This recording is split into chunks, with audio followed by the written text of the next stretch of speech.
नमस्कार। भारतेंदु नाट्य अकादमी द्वारा आयोजित रंग समागम 2020 में आप सभी का हार्दिक स्वागत है। आज जब कोरोना काल में हम सभी की दिनचर्या अस्त व्यस्त सी हो चली है, तो ऐसे समय में हमारे माननीय राज्य मंत्री, स्वतंत्र प्रभार संस्कृति विभाग उत्तर प्रदेश शासन श्री नीलकंठ तिवारी जी की प्रेरणा से प्रमुख सचिव श्री मुकेश कुमार मेश्राम जी, निदेशक एवं विशेष सचिव संस्कृति विभाग उत्तर प्रदेश शासन श्री शिशिर जी के मार्गदर्शन में हमारी अकादमी एक नवीन पहल के साथ आप सभी के समक्ष उपस्थित है, लेकर रंग समागम 2020। इस रंग समागम के माध्यम से वेबिनार के जरिए हम जुड़ते हैं कला जगत की उन तमाम विभूतियों के साथ जिन्होंने कला जगत में अपनी एक विशेष पहचान बनाई, एक मुकाम हासिल किया, एक मानक स्थापित किया है। तो इसी कड़ी में हमारे आज के जो मेहमान हैं, उनका भारतेंदु नाट्य अकादमी से एक पुराना संबंध रहा है। आप एक अच्छे लेखक तो हैं ही, उसके साथ एक उम्दा अभिनेता और बढ़िया निर्देशक भी हैं। हम बात कर रहे हैं डॉक्टर कुलीन जोशी जी की, जो गढ़वाल यूनिवर्सिटी में इस समय अध्यापन का कार्य कर रहे हैं। सर, भारतेंदु नाट्य अकादमी द्वारा आयोजित रंग समागम 2020 में आपका हार्दिक स्वागत है। नमस्कार। आशा करते हैं सर कि इस कोरोना काल में आप और आपका परिवार सकुशल अपने घर पर होगा। हाँ, मैं ठीक हूँ, आप लोग भी अच्छे होंगे ऐसी उम्मीद करता हूँ। पिथौरागढ़ में आपका जन्म हुआ, जहां से आपकी शिक्षा दीक्षा शुरू हुई। उसके बाद आप जी जी लखनऊ जी। आए, जहां से आपने बीएनए की शिक्षा ली और उसके बाद मुंबई का रुख किया। तो ये सभी कुछ हमें विस्तार में बताएं।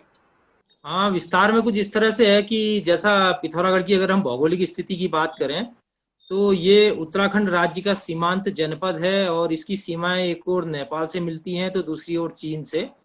हमारे यहाँ से नेपाल का जो एक झूलाघाट नाम की जगह है, उसकी दूरी है 36 किलोमीटर्स।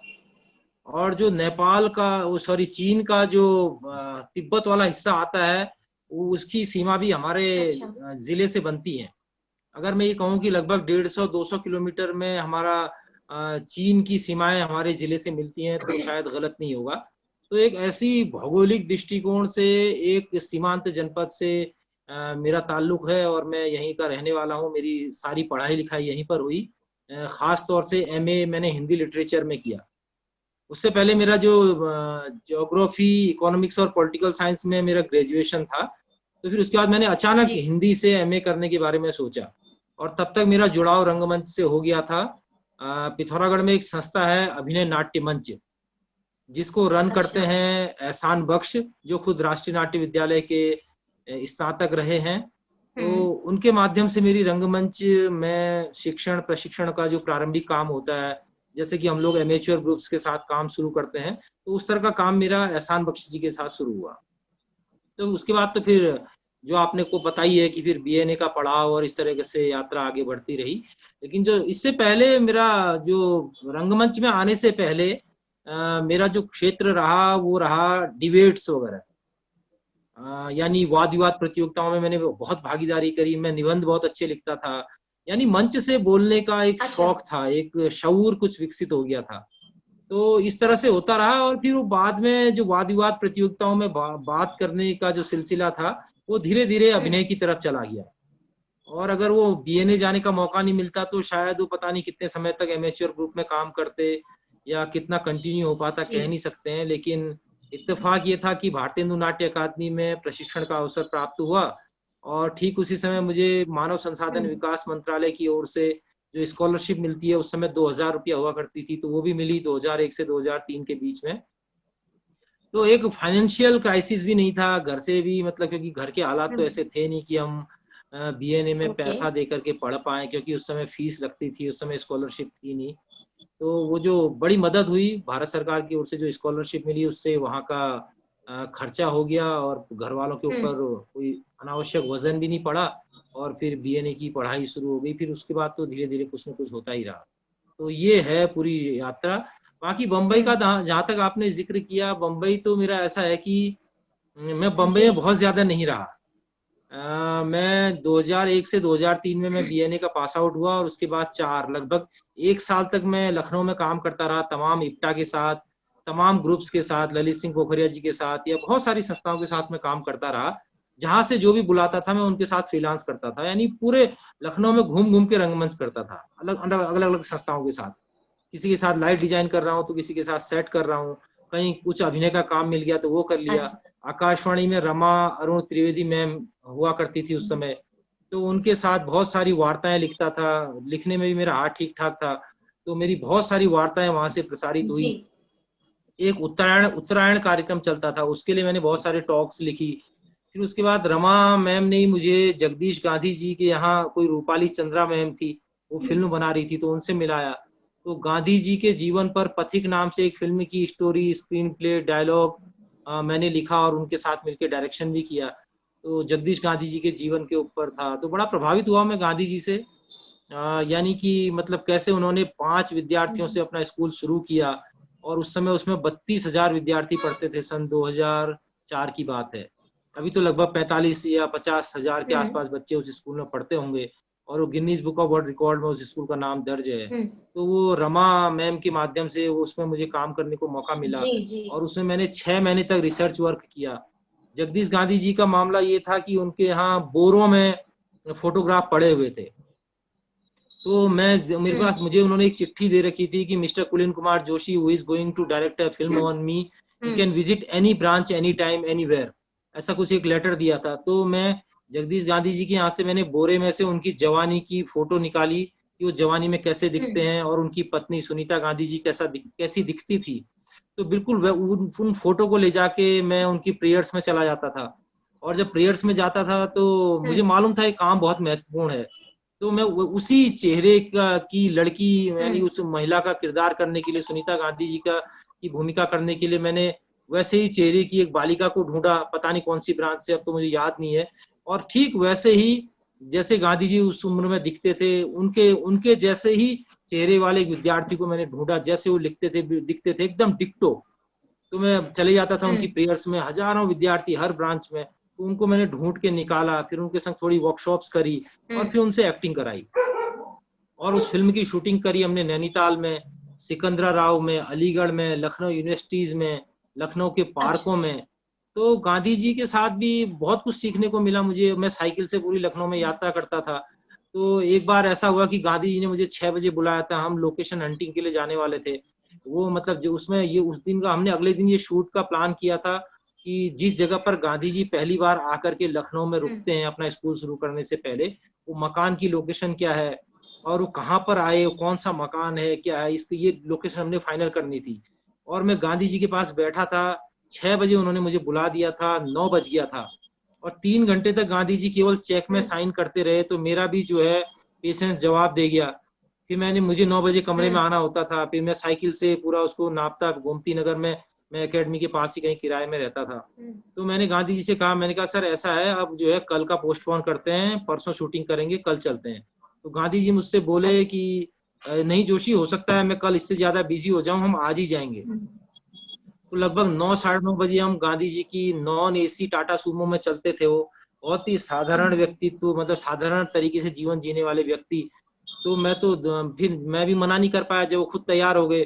फिर हम गए, फिर वो लोगों के दरवाजे खटखटाए और इतनी विनम्रता उनके अंदर, नमस्कार मैं जगदीश गांधी हूँ, आप लोग मुझे बताएंगे कि मैं कहाँ रहता था। एक एक फिर वहां से बुजुर्ग लोग निकल के आए, फिर कोई हमारी बाढ़ जोता जो कोई हमें रास्ता दिखाते दिखाते उस मकान तक लेके गया जहाँ वो आकर के सबसे पहले रुके थे। अच्छा। फिर अगले दिन की हमारी शूटिंग की लोकेशन तय हुई, तो वापस लौटने तक 10:30 11 बजे का समय हो गया। तो मतलब गांधी जी से मैंने ये सीखा कि मतलब वो उस दिन का काम उन्हें उस दिन करना होता था तो उसी दिन करते थे। जबकि ये शूटिंग वाली बात एक एक दृष्टांत के रूप में मुझे हमेशा याद रहती है। तो इस तरीके के अनुभव रहे और फिर बहुत स्नेह भी रखते थे गांधी जी। तो जब वो फिल्म बनी तो उन्हें लगा, वो खुद बोले भी जब उसका उन्होंने प्रीमियर किया कि जोशी तुमने मेरी लाइफ को जैसी वो है एक्यूरेट वैसा ही कैसे दिखा दिया। मैंने कहा सर मैं रिसर्च करता रहा, आपकी चीजें पढ़ता हम्म। रहा, चीजें ढूंढता रहा कि उसी की मैं उसी मतलब 1 पेज का उनका बायोडाटा था, अच्छा। उससे मैंने 58 मिनट की फिल्म डेवलप करी। होता यह था कि मेरे सिराने पर एक एक पैड रहता था और एक पेन हमेशा रहती थी। मैं अच्छा। कभी रात में भी कोई विचार आता था तो मैं उठता था और उसको लिखता था, फिर उसको सीक्वेंस में डालता था। इस तरीके से पूरे सीन्स बनाए और क्या कहते हैं, बहुत सारे उसके पूरा जितनी डिटेलिंग होती थी वो करी, जितना मैं सीख के आया था एफटीआई से। और टीम भी बड़ी अच्छी थी, अहमद थे, कुरियन सर थे, बहुत सारे लोग थे। बहुत अच्छी टीम उस समय थी। हमारे बीएनए के भी अभी एक संदीप यादव हैं लखनऊ के, उन्होंने उसमें असिस्ट किया। एक हमारी बीएनए की ही जूनियर हैं शालिनी सिंह, तो वो दोनों असिस्ट थे किया उन्होंने मुझे उस फिल्म में। और उसके अलावा बीएनए के मजहर खान, राजीव पांडे, इन लोगों ने आवाज दी, डबिंग करी। तो बीएनए के जितने लोगों को भी मैं उसमें जोड़ सकता था जोड़ा। और वो लगभग 6 महीने का मेरा एक तरीके का रिसर्च वर्क था। और उसको फिर मेरी कोशिश ये थी कि उसको मतलब जैसा है, जितना रियल हो सकता है, जितना नेचुरल हो सकता है, उसको डॉक्यू ड्रामा फॉर्म में मैंने उसको किया। यानी सारी घटनाओं को ड्रामेटाइज कर दिया, उनके जीवन की, जो जो उनके जीवन के महत्वपूर्ण घटनाक्रम थे वो सारे ड्रामेटाइज किए मैंने। तो इस तरह से गांधी जी का काम हुआ। फिर उसके बाद हुआ ये कि वो काम फिनिश हो गया। बहुत लंबे समय तक वो काम चला, 5-6 महीने की उसकी शूटिंग और प्री प्रोडक्शन, पोस्ट प्रोडक्शन, ये सब कुछ होता रहा। और वो जगदीश गांधी जी के मतलब संस्थान की पहली फिल्म थी। अब तो उनके पास अपना ऑडियो विजुअल सेक्शन है और अब वो पता नहीं कितनी फिल्में बनाते रहते हैं, बहुत सारा उनका काम इस तरीके का चलता है, लेकिन वो पहला काम अच्छा। था। तो ये सब होता रहा। फिर हम लोग बम्बई चले गए। मैं, मेरे साथ संतोष रस्तोगी, वो भी बीएनए से ही हमारे बैच के, अभिषेक गुप्ता और दिलीप कुमार, हम 4 लोगों को, चारों के चारों गए बम्बई में। फिर हम लोग रहने लगे नागरी निवारा परिषद करके, एनएनपी है गोरेगांव ईस्ट में। फिर उसके बाद हम में से 4 में से 2 अलग अलग रहने लगे, क्योंकि फिर जगह कम पड़ने लगी। फिर हम गोकुल धाम आ गए, फिर ये लोग कुछ राम मंदिर आ गए। तो मेरा ऐसा था कि बम्बई में मेरा रुझान हमेशा से लिखने पढ़ने का रहा। और लिखने में भी मुझे आकाशवाणी सबसे ज्यादा पसंद आया। मुझे हमेशा लिखने के लिए आकाशवाणी, या फिर एक मुंबई में एक अखबार निकलता है सांता क्रूज ईस्ट से, उसका नाम है स्वतंत्र जन समाचार। पहले ब्लिट्ज करके एक अखबार हुआ करता था मुंबई का, तो ब्लिट्ज की सारी टीम जो है स्वतंत्र जन समाचार से जुड़ गई थी। तो मैं भी उसमें जाता था। उस अखबार में मैं चीफ कॉपी एडिटर था। सांता क्रूज ईस्ट से अखबार निकलता था। तो इसमें मैं हिंदी का सेक्शन देखता था, क्योंकि उन्हें मालूम था कि सब उनको पता था कि मैं हिंदी वाला हूँ और मेरी हिंदी अच्छी है। तो मुझसे हिंदी की प्रूफ रीडिंग करवाते थे, उसको मैं बाकायदा चेक करता था, मेरे बाद फिर एक व्यक्ति चेक करता था। इस तरह से हिंदी दुरुस्त होती थी। वो एक ऐसा अखबार था जिसमें उर्दू की जगह उर्दू के नुक्ते लगते थे। यदि कोई आलेख हिंदी में है तो उसमें हिंदी में पूरी तरह से विशुद्ध हिंदी होती थी, उसमें फिर उर्दू मिक्स नहीं होता था। एक ही अखबार के अंदर अलग अलग प्रकार के आलेख होते थे। और उस अखबार में वेद राही लिखते थे, हसन कमाल लिखते थे, निदा फाजली लिखते थे। और निदा फाजली जी की कविताओं के बीच में मेरी कविताएं भी छपती थी। जगदम्बा प्रसाद दीक्षित हैं एक बहुत बड़े रचनाकार, अब तो उनका इंतकाल हो गया, वो इसके सलाहकार संपादक थे। तो इन लोगों के, इनकी मीटिंगें होती थी, बैठे रहते थे ये लोग, बातचीत करते थे तमाम इश्यूज के बारे में। तो मैं भी तब अखबार को देखता रहता था। तो मैं भी, मेरी भी इनडायरेक्ट लर्निंग होती थी इन लोगों के साथ। यानी मैं सीखता था, बहुत सारी चीजें मेरे अनकॉन्शियसली मेरे माइंड में आती थी, जो बाद में मुझे लगता है कि मुझे बेहतर बनाने में इन सब का हाथ रहा। इसके साथ ही साथ मुंबई में था तो मैं प्रसून जोशी के घर भी आना जाना था मेरा, तो उनसे भी मैं 2-4 बार मिला, यद्यपि बहुत लंबी बातचीत हमारी नहीं होती थी, लेकिन। और उसके अलावा मेरा आकाशवाणी मुंबई में थे परमार साहब, वहाँ पे नाटक विभाग में हिंदी सेक्शन में परमार सर थे, तो वो बड़ा सहयोग करते थे। और मतलब वो काबिलियत को पहचानने वाले व्यक्ति थे। तो वो मुझसे आकाशवाणी में भी बहुत सारा काम करवाते थे। यानी एक बार उन्होंने मुझे निर्माण सहायक के रूप में भी कुछ प्रोडक्शन का भी कुछ काम किया।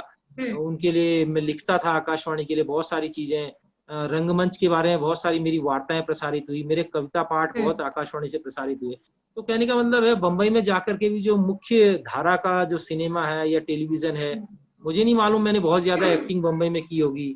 कोई 2-4 दिन के कुछ मैंने भूमिकाएं की होंगी तो की होंगी, बाकी बहुत ज्यादा मैंने अभिनय मुंबई में किया नहीं। और एक बार हुआ था, मैं एक फिल्म के लिए फाइनली सेलेक्ट हुआ था। फिल्म थी वर्ल्ड कप 2011।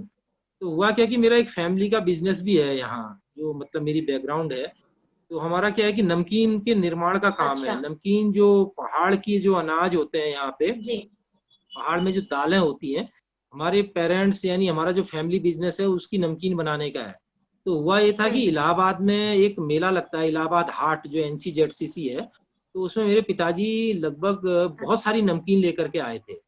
और हमारी बड़ी अच्छी बिक्री होती थी उसमें। लेकिन इत्तेफाक ये हुआ कि उस बार भी लेके आए थे वो हमेशा की तरह, और मेरा मुंबई से इलाहाबाद आना और अगले 5-10 दिन बाद इलाहाबाद से मुंबई जाने का ट्रेन का टिकट फिक्स था, यानी कंफर्म टिकट थी मेरे पास। लेकिन हुआ ये कि मैंने सोचा पिताजी की मदद कर देता हूँ, तो मैं उनकी मदद करने के लिए आया। लेकिन ये पता नहीं इत्तेफाक क्या हुआ कि उस बार जो उनकी 100% नमकीन थी, उसमें से मुश्किल से 20% नमकीन बिकी। अब वो 80% नमकीन बच गई। अब मेरे दिमाग में ये आया, मैं कौन सा करियर, कौन सी जिंदगी और क्या बनाने के लिए मुंबई में भटक रहा हूँ, क्योंकि मेरे को बड़ा काम तो कुछ मिला नहीं। तो और मेरे पिताजी इस 60-65 की उम्र में, 70 की उम्र में इलाहाबाद में आए हुए हैं केवल रोटी के लिए, और मैं एक करियर के नाम पर चले जाऊंगा तो इतनी नमकीन जो है कई कुंटल जिसका वजन था, ये कैसे इसको मैनेज करेंगे, कहाँ ले जाएंगे, क्योंकि उनके बस का भी नहीं है उस वजन को उठाना। तो फिर मैंने बात की, देहरादून में एक विरासत करके फेस्टिवल होता था, मैंने उसके ऑर्गेनाइजर से बात की। तो फिर उस नमकीन को लेके मैं इलाहाबाद से देहरादून आ गया, और मेरा देहरादून आ गया और मेरी 1.5 महीने की डेट्स जो थी ब्लॉक करी थी उस फिल्म के लिए। एक ही फिल्म के लिए मेरा सिलेक्शन हुआ था कई राउंड की स्क्रीनिंग के बाद, ऑडिशन के माध्यम से। तो फिर उसके बाद जब मैं वो यहाँ आया, और वो फिर जब यहाँ आ गया, फिर उसके बाद वो नमकीन खैर देहरादून में बिक गई थी। लेकिन फिर उसके बाद मैं नहीं गया, मुंबई गया ही नहीं मैं, फिर अपने बिजनेस में लग गया काफी समय तक। फिर जब वो बिजनेस ही करने लग गया, ये शायद 2007-8 की बात होती होगी। मैं मुंबई का मेरा ऐसा था कि मैं घर से पैसे ले जाता था, और क्योंकि आप लोग जानते हैं मुंबई में तो ऐसा होता है कि जैसे आपको 2 या 4 पार्टनर हैं तो आपको बराबर किराया देना ही होता है, नहीं तो एक के ऊपर बहुत बर्डन पड़ जाता है। तो मैं अपने हिस्से के पैसे उनको देता था, खर्च करता था, खाता पीता भी था, लेकिन मैं फालतू का स्ट्रगल नहीं करता था। मेरे को जब समझ में आता था तो मैं कहीं जाता था, नहीं तो कमरे में ही रहता था। ऐसा नहीं कि मैं फोटो बांटने हर ऑफिस में जाता था तो मैं फिर अखबार के उसमें जाता था या फिर आकाशवाणी जाता था। लेकिन मैं स्ट्रगल करने, हो सकता है मेरी कमजोरी है, मुझे जाना चाहिए था, लेकिन मैं जाता नहीं था ज्यादा। बहुत ही सेलेक्टिव था मैं। मेरे को लोग कहते थे कि पता नहीं मेरे अंदर गंदगी थी या क्या था, मुझे लगता था कि मुझे मुख्य भूमिकाएं मिलनी चाहिए। और मैं मुख्य भूमिका, मुझसे कोई पूछता भी था कि 2 दिन का काम है, 4 दिन का काम है, करोगे, तो मैं मना कर देता था। और मैं अपने को मुख्य भूमिका का अभिनेता मानता रहा हमेशा। इसलिए 1-2 दिन के ऑडिशन मैंने कभी दिए नहीं, और मुख्य भूमिका मुझे मिली नहीं सीरियल्स में भी। फिर कई बार क्या हुआ, जैसे एक महेश जायसवाल था बालाजी टेलीफिल्म्स में, वो मुझसे कैमरा करवाता था। वो मतलब मुझे कुछ 500, 1000, 2000 रुपए एक दिन के दे देता था, और फिर मैं कैमरा हैंडलिंग करता था, क्योंकि हम फिल्म इंस्टीट्यूट में गए थे तो हमें कैमरा भी वहाँ पे सिखा दिया था, एडिटिंग भी सिखा दी थी। तो मैं वहाँ पे कैमरे में सपोर्ट करता था, जैसे कभी कि अपने मित्रों के साथ कुछ काम कर लिया। लेकिन मैं पता नहीं मेरे अंदर क्या था, अब थोड़ा रियलाइज होता है कि मैं अपने को मुख्य भूमिका का ही अभिनेता मानता था, लीड या सेकंड लीड जिसको बोलते हैं। तो वो कभी मिला नहीं, और मैंने कोशिश भी हो सकता है कम की हो, या मेरे प्रयास भी कम रहे हो। तो फिर उसके बाद जब मेरे पास पैसे खत्म होते थे तो मैं वापस बैक टू पेविलियन अपने घर की तरफ आ जाता था। फिर यहाँ से किसी तरह से 20-40 हजार रुपए लेके गया, जब तक वो खर्च हुए तब तक रहा, और उसके बाद जैसे ही खत्म हुए, टिकट के पैसे बचे, तो फिर मैं वापस आ जाता था। लेकिन मैं रहता फील्ड में ही था, लेकिन आलसी भी था शायद, और मैं ज्यादा मेहनत भी नहीं करता था। फिर जब मैं नमकीन वगैरह बेचने लगा तो फिर इसको करते करते मुझे लगा कि ये तो फिर इसमें कुछ रास्ता निकलेगा नहीं। पैसे तो आ रहे थे और नमकीन भी बिक रही थी। नमकीन भी हमारी ऐसी है कि उसको 2 नेशनल अवार्ड मिले हुए हैं, और उत्तराखंड सरकार के लगभग 15-20 अवार्ड मिले हुए हैं। वो मतलब अच्छा प्रतिष्ठित हमारा एक ब्रांड है, पहाड़ का ब्रांड है। अच्छा। और इसको हमारा लगभग आज को 25-30 साल हो गए हैं इस ब्रांड को हमारे, और इसको हमने मतलब एक बच्चे की तरह पाला है, तो इससे भी हमारा भावनात्मक जुड़ाव था। फिर जब मैं नमकीन में ही ज्यादा फंसने लगा तो फिर मैंने इसी में से सोचा कि अब क्या किया जाए, और मैं बम्बई जा नहीं पा रहा था। बाकी फिर मेरे दोस्त कह रहे कि तेरा इतना किराया हो गया। फिर मैं उनसे कह रहा था चलो टीवी बेच दो, चलो आज साइकिल बेच दो इस महीने के किराए के लिए, अच्छा आप ये बर्तन ले लो। ऐसे करके मैंने सारा बम्बई का सामान बम्बई में निपटा दिया, और सब चीजें थी मेरे पास बम्बई में। फिर मेरे बाद में मैंने दोस्तों से कहा मेरे सामान का क्या हुआ, कुछ जो चीजें बच गई, तो दोस्त लोग कहने लगे ऐसा है, तेरा जितने का सामान था उससे कई गुना ज्यादा तो तेरा किराया हो गया है, अब तू किराया दे दे और फिर अपना सामान ले जा। तो इस तरह से बम्बई की चीजें छूटी गई। फिर मैंने एमए थिएटर कर लिया। एमए थिएटर करने के बाद फिर एक बार दोबारा रास्ता मिला मुझे। वो एमए थिएटर करने भी मैं गया नहीं था, मैं वहाँ पढ़ाने के लिए, किसी ने मुझसे कहा कि गढ़वाल विश्वविद्यालय में एमए थिएटर खुला है और तेरे पास बीएनए का डिप्लोमा है, तुझे पढ़ाने को मिल जाएगा। तो मैं पढ़ाने की इच्छा के साथ वहां गया। तो वहाँ प्रोफेसर डीआर पुरोहित मेरे पुराने गुरुजी रहे हैं, वो कई कार्यशालाओं में मुझे मिले। तो उन्होंने कहा तू पढ़ा तो नहीं पाएगा यहाँ, लेकिन तूने अगर एमए करना है तो एमए कर ले। तो उसी वर्ष 2008 में वहाँ एमए इन थिएटर खुला था। और एमए थिएटर करने की इच्छा मेरी बहुत पहले से मेरे दिमाग में थी, क्योंकि मुझे पता था कि बीएनए का जो डिप्लोमा है इसकी वैल्यू डिग्री के बराबर नहीं है। मैं चंडीगढ़ से या कहीं और से करना चाह रहा था, लेकिन वो हो नहीं पाया। तो फिर ऐसा करते करते मैंने 2008 से 2010 के बीच में अपना जो है एमए थिएटर किया। अब एमए थिएटर किया तो मैंने कहा अब इसके बाद क्या करूं, फिर मैं पीएचडी की तरफ निकल गया। और पीएचडी भी इधर 2010 के बाद पीएचडी करनी भी कठिन होती जा रही थी, तो मैंने पहले इग्नू में भरा, तो इग्नू में मेरा हुआ नहीं। फिर मुझे कई बार मतलब एक आध साल बाद जो वहाँ पे पैनल में थे, तो उनसे मुझे पता चला, उन्होंने मुझे बताया कि उस वर्ष इग्नू वालों ने ये तय कर लिया था कि किसी को नहीं लेना है, और उन्होंने उसके लिए पूरा ऐसा सिस्टम बनाया।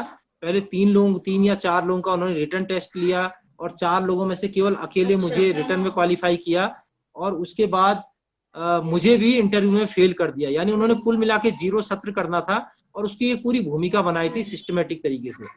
वो जो पैनल के लोग मुझे बाद में मिले, उसको चुप कराना जरा, पैनल के लोग जब मुझे बाद में मिले तो तब मुझे इस चीज का पता चला। फिर मेरा खैरागढ़ में हो गया था पीएचडी में, फिर मैंने वहां से पीएचडी करी, और पीएचडी करते करते मेरा नेट भी हो गया था। फिर मैं वहां 2012 से लेके 18 तक पढ़ाता रहा, और 18 में फिर मैं गढ़वाल विश्वविद्यालय आ गया, और गढ़वाल में फिर मैं थिएटर पढ़ाता रहा, अभी भी पढ़ा ही रहा हूँ। तो इस तरह से यात्रा मेरी चलती गई। सर, आपने अपने पहले डॉक्यू ड्रामा के बारे में बताया, जो बतौर एक्टर, राइटर, डायरेक्टर आपका पहला काम। तो किस तरह के उतार चढ़ाव आए, और आप अपनी क्षमता के अनुसार किस तरह से आगे बढ़े? नहीं, असल में क्या हुआ ना कि मेरी क्षमता के बारे में रमा अरुण त्रिवेदी जी को, मैम को भी पता था, क्योंकि वो मेरा काम देख रही थी कि मैं जब आकाशवाणी में थी लखनऊ में, तो उन्होंने मुझसे मंटो की कहानियां, सुरमा, तमाशा और लाइसेंस और इन सब का ड्रामेटाइजेशन मुझसे करवाया था। तो उन्होंने मेरा काम देखा था। तो जब रूपाली चंद्रा को, जो उस पे जिनका वो कॉन्सेप्ट था गांधी जी पे फिल्म बनाने का, उन्हें कोई किसी ऐसे बंदे की आवश्यकता थी जो फिल्म माध्यम को जानता हो।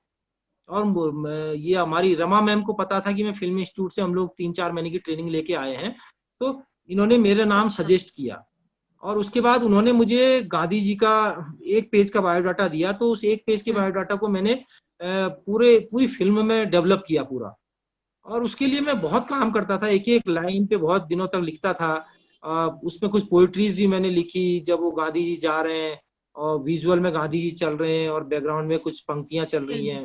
इस तरह से बहुत तरीके से अलग अलग लिखा मैंने उसको, पूरा सीन वाइज लिखा, अलग अलग उसके एपिसोडिकल बनाया। और मेरा कुछ उसमें ऐसा नहीं है कि पहले का कोई तजुर्बा रहा, लेकिन फिल्म इंस्टीट्यूट में जैसे बताया था क्या इंटीरियर होता है, क्या एक्सटीरियर होते हैं, क्या शॉट्स होते हैं, लिखने का क्या अंदाज होता है, ये सब तो फिल्म इंस्टीट्यूट में कुछ कुछ सीखा था।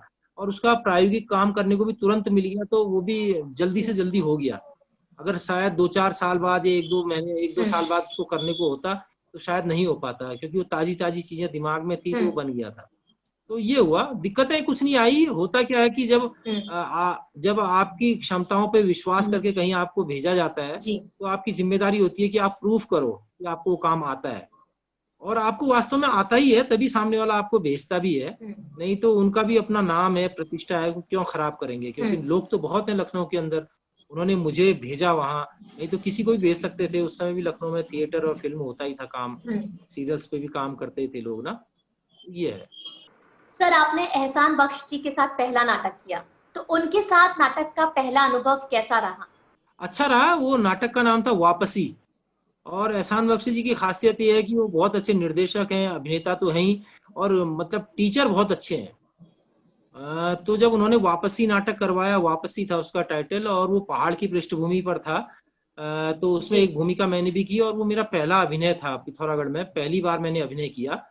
एहसान बख्श बेहतरीन शिक्षक हैं, और आज जो मैं थोड़ा बहुत अच्छा शिक्षण कर पाता हूँ, खासतौर से एक्टिंग का जो प्रैक्टिकल काम मैं करवा पाता हूँ, उसमें मेरा कम है, एहसान जी का ज्यादा है। तो एहसान बख्श जी के बारे में कहा जाता है कि वो मतलब पत्थरों से भी एक्टिंग करवा लेते हैं। और मेरे साथ भी यही बात लागू होती है कि मैं किसी भी विद्यार्थी से यदि वो करना चाहे तो मैं उससे मतलब रियलिस्टिक एक्टिंग करवा लेता हूँ। वो एहसान जी की वो है, अनुकंपा है। और एहसान बख्श तो मेरे गुरु हैं ही हैं, तो मैं भी बहुत मानता हूँ उन्हें, वो भी बहुत मानते हैं। कि जब हम मुंबई में थे तो एहसान जी के साथ मुंबई में भी बड़ा अच्छा मतलब उनका सहयोग मिलता रहा। जैसे एक बार पपेट्री फेस्टिवल हुआ था, तो उसमें भी मैंने उनको असिस्ट किया। इसके अलावा न आना इस देश लाडो की जो मेन कास्ट थी शिया और राघव, वो भी एहसानदा के स्टूडेंट थे। और जुगनी चली जलंधर में जो विक्की करके लड़का आता था वो भी एहसानदा का स्टूडेंट था। तो एहसानदा उनके साथ वर्कशॉप करते थे, मैं उनको असिस्ट करता था।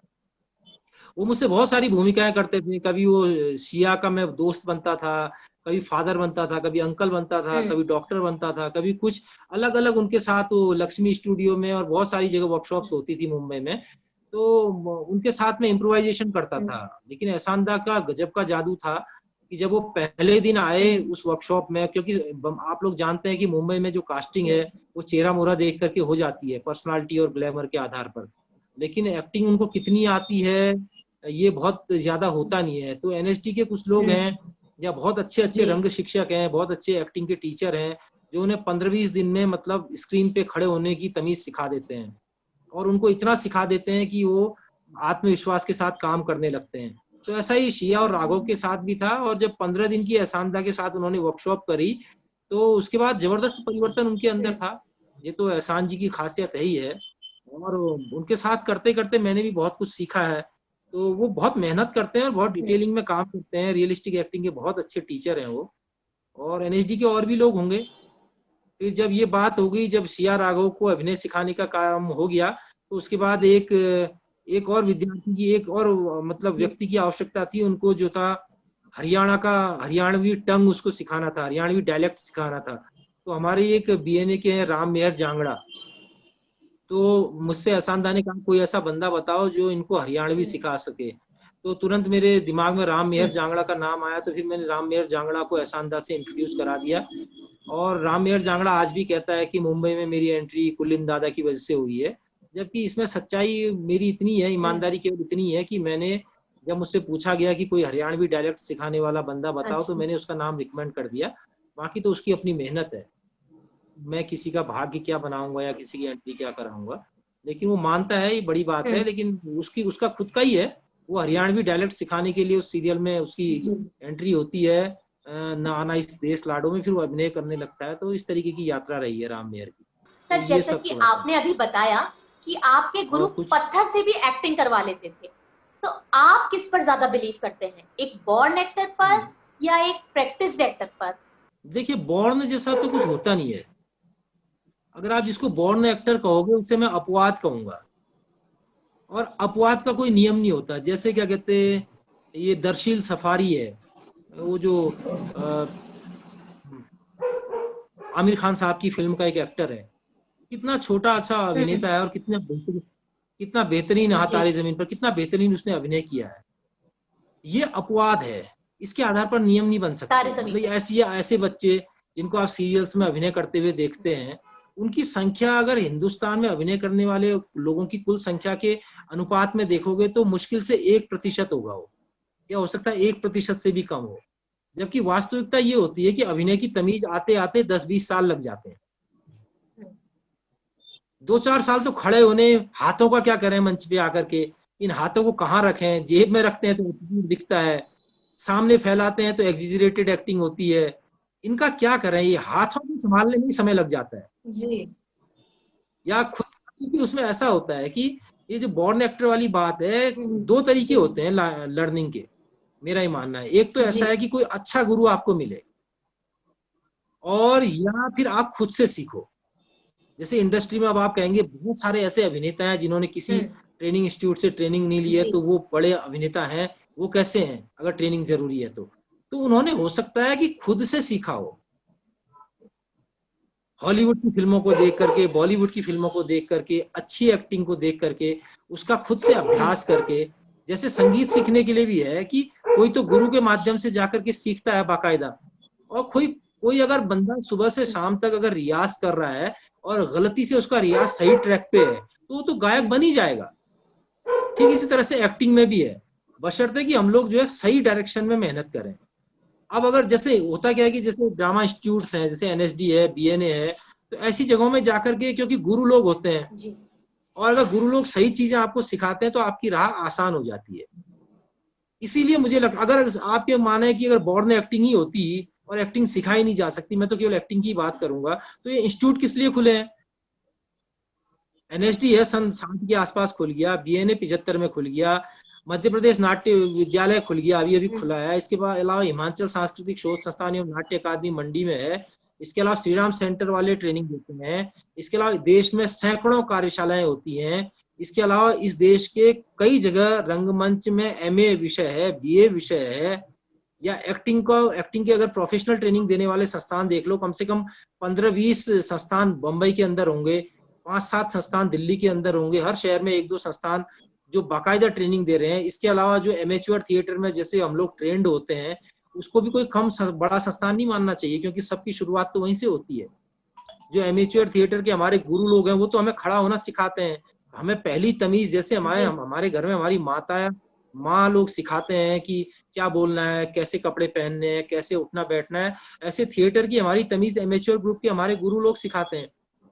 आपको एंट्री एग्जिट स्टेज ज्योग्राफी वो बताते हैं। तो बॉर्न एक्टर को तो मैं अपवाद मानूंगा। बेसिकली क्या है कि आपको समय लगता है, और मतलब समय लगता है, लेकिन समय लगने के साथ साथ ऐसा होता है कि जैसे हम थिएटर इंस्टीट्यूट में ट्रेनिंग लेते हैं तो वहाँ 2 तरह की प्रॉब्लम आती है। एक तो ये होती है कि जैसे जैसे आप थ्योरी के नजदीक जाते हैं, जैसे अभिनय के तमाम सिद्धांत हैं, जैसे स्टानिस्लॉवस्की है, ब्रेख्त है, ग्रोटोवस्की है, आर्तो है, अभी मेजनर है, या माइकल चेखव है, या पीटर ब्रूक है, इतने प्रकार के सिद्धांत हैं, तो एक्टर जो है कंफ्यूज हो जाता है। तो होता क्या है, जब ये एक्टिंग थियोरीज आ जाती हैं इतनी सारी, तो अब वो कंफ्यूज हो जाता है कि करे तो करे क्या, क्योंकि हर एक ने किसी एक चीज पर ध्यान केंद्रित किया है। और इन सब का प्रारंभ यदि पाश्चात्य सिद्धांत के आधार पर देखें तो स्टानिस्लावस्की से ही शुरू होता है, और सब उनके चेले हैं बेसिकली ना, सब उन्हीं के स्टूडेंट रहे हैं जिन्होंने अपने अपने सिद्धांत बाद में प्रतिपादित किए, थोड़ा सा उनसे अलग होकर के अपने अपने विचार दिए। तो होता क्या है कि जैसे जैसे हम इन सिद्धांतों के चक्कर में पड़ते हैं, हमारे अंदर का रियल एक्टर गायब होने लग जाता है। हमारी जो रियलिस्टिक एक्टिंग होती है वो गायब होने लग जाती है, हम कुछ और करने लगते हैं। अब स्टाइलाइजेशन तो एकदम अलग ही चीज है।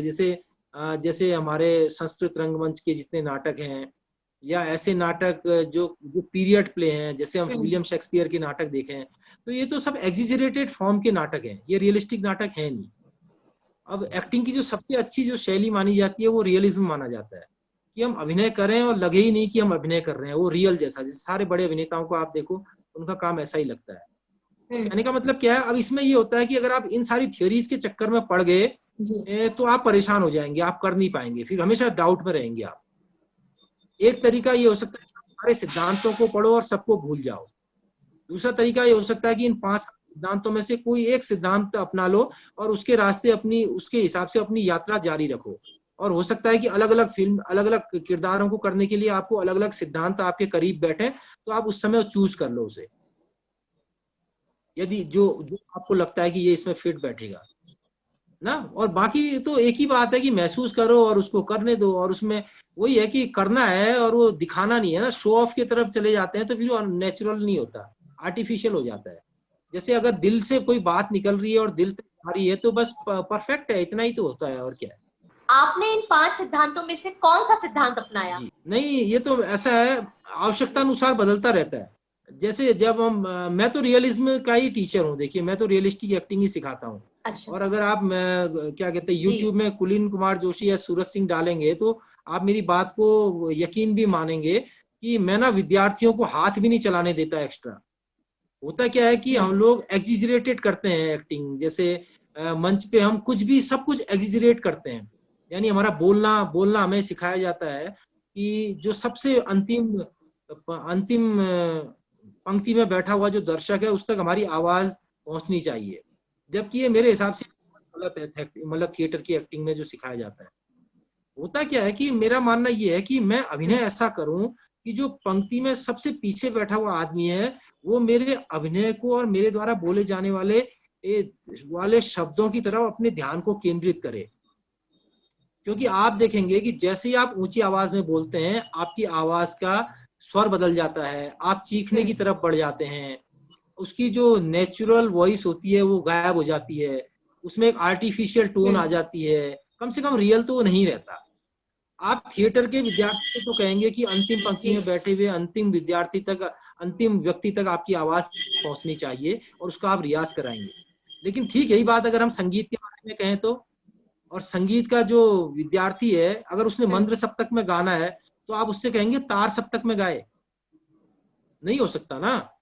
जो स्वर तार सप्तक में गाने हैं वो तार सप्तक अलग है। जैसे हमारे ये कैलाश खेर गाते हैं, आबिदा परवीन गाती हैं, तो वो उच्च स्वर में गाने वाले लोग हैं, तो वो उनका अलग स्वर। इसी तरह से जो होता है कि जो सॉफ्टनेस रहती है वॉइस की, अगर इसको चीख चीख करके, खास तौर से नुक्कड़ नाटक जो लोग करते हैं वहां तो केवल चीखने का ही काम है, वहां पे अब नुक्कड़ नाटक की आवश्यकता अलग है, उसको हम रियलिस्टिक एक्टिंग के साथ उतना जोड़ नहीं सकते।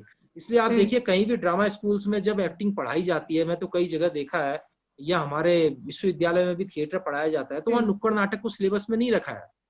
क्योंकि नुक्कड़ नाटक का जो हिंदुस्तान में प्रादुर्भाव होता है, हम जानते हैं कि उसकी शुरुआत कैसे होती है, जब खास तौर से वामपंथी विचार को लोगों के बीच में पहुंचाने के लिए, जब उसको सुनने के लिए भीड़ इकट्ठी नहीं होने लगी, तो उस समय उसका नाट्य रूपांतरण कर उस विचार को नाटक की शक्ल में प्रस्तुत किया जाने लगा, ताकि लोग उस नाटक के नाम पर इकट्ठे हो जाएं। और मूलतः वो विचार के संप्रेषण का माध्यम है नुक्कड़ नाटक। नुक्कड़ नाटक अभिनय की शैली उस तरीके से नहीं है। ठीक है, आपकी पर्सनालिटी को ओपन करता है, आपको भीड़ में जाकर के आपके अंदर एक कॉन्फिडेंस देता है कि आप नाटक कर रहे हैं, अचानक आप शुरू हो जाते हैं। इसलिए आप देखिए कैरेक्टराइजेशन जैसी बहुत बहुत ज्यादा बारीक चीज होती नहीं है नुक्कड़ नाटक में। आपने एक जीन्स पहन ली, ऊपर एक कुर्ता पहन लिया आपने, और आप बस नुक्कड़ नाटक की टीम बन जाती है। एक जैसे कुर्ते हो गए सब लोगों के और एक जैसी जीन्स हो गई तो नुक्कड़ नाटक की टीम हो गई। लेकिन रियलिस्टिक एक्टिंग तो कुछ इससे अलग है ना। नहीं तो नुक्कड़ नाटक की कॉस्ट्यूम रियलिज्म में भी आ जाती है, हम वकील की कॉस्ट्यूम में भी उसी तरीके से आते हैं, और रोल में भी उसी तरीके की कॉस्ट्यूम्स को यूज करते हैं, और सब वैसा होता नहीं है। तो इसलिए जो है नुक्कड़ नाटक का ही अंदाज जो है गुरुजी लोग रंगमंच में भी लेके आ गए। वो क्या है, एक्टिंग को एग्जीजरेटेड कर देता है, अतिरंजित कर देता है। और जब आप अतिरंजित कर देते हैं तो फिर वो यथार्थ से दूर होने लग जाता है, वो शो ऑफ की तरफ चला जाता है, वो दिखावे की तरफ चला जाता है। इसलिए आप देखोगे कि रंगमंच के लोगों में दिखावा भी खूब पाया जाता है। अब खूब एनएसडी बीएनए से निकल करके जब बम्बई में जाते हैं और उनसे कहा जाता है कि ऑडिशन दो, तो वो मतलब इस अंदाज में अपने आप को व्यक्त करते हैं कि वो रियल तो कहीं से दिखता ही नहीं है।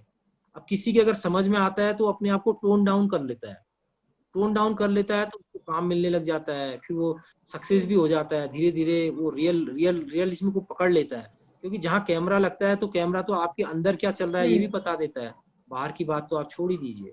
वहां तो बिल्कुल आपकी चालाकी कुछ नहीं चलेगी, कुछ भी आपका धूर्तपना नहीं चलेगा। आपके मतलब आपको लाउड तो होना ही नहीं है, वो तो बहुत नजदीक आपके कैमरा है, वो तो सारे आपके एक्सप्रेशन, इमोशन, सारी चीजें पकड़ रहा है। तो ये बात है, इस चीज को कम लोग समझते हैं। सब लोग कहते हैं चीखो चिल्लाओ, आवाज दूर तक पहुंचाओ, अभ्यास भी वही होते हैं, हा हु और वो सब करते हैं जोर जोर से ना।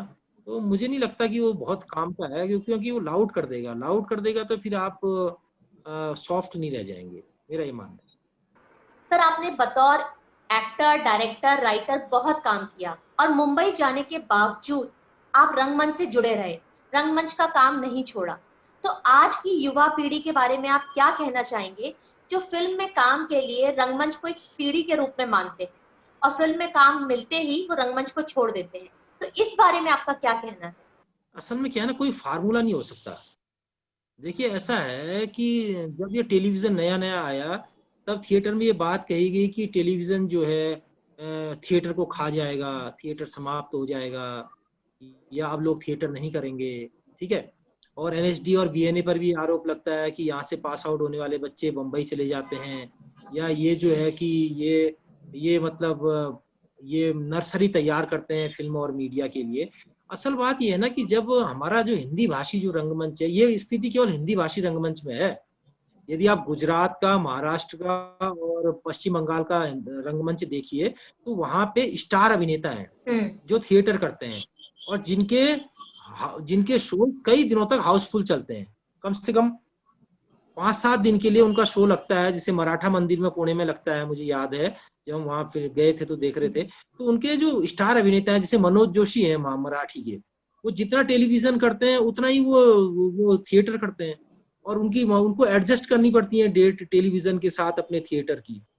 वो मतलब अगर आज दिन भर टेलीविजन कर रहे हो तो हो सकता है रात को वो जो है रात के शो में एक्टिंग कर रहे हो स्टेज पे।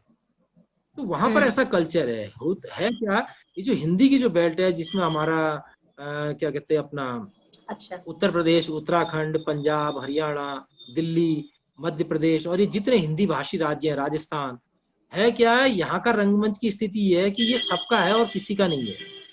और आप देखिए कि सारे प्रशिक्षण के संस्थान भी इन्हीं राज्यों में है और सबसे बुरी स्थिति भी इन्हीं राज्यों की है।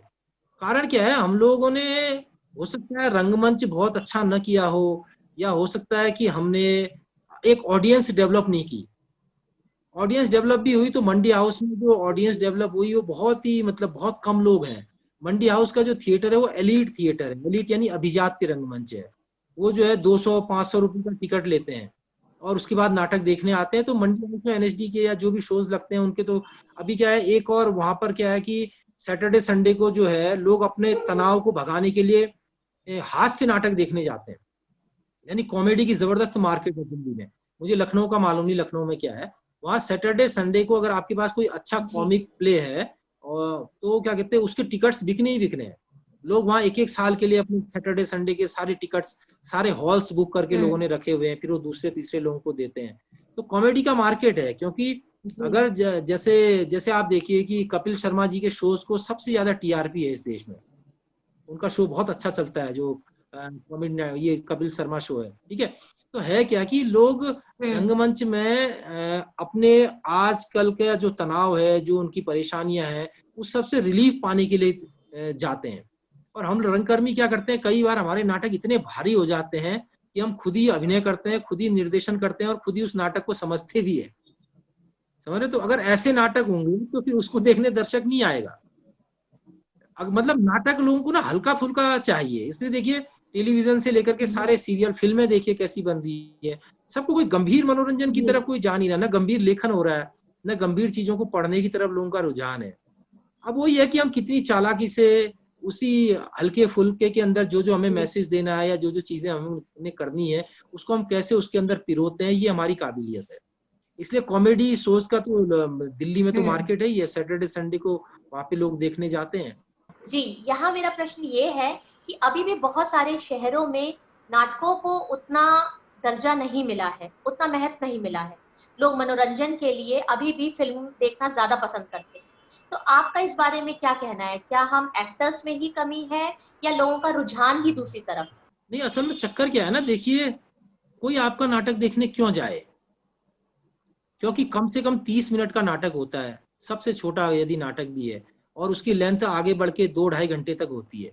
अगर उसमें कुछ सॉलिड काम है, अगर आपने मेहनत की है, और दिक्कत क्या है कि जैसे आप नाटक की रिहर्सल करते हैं, मैं तो मेरा मेरा जो रंगकर्म है, इसलिए 10 वर्षों का रंगकर्म तो मेरा इंस्टीट्यूशन का है।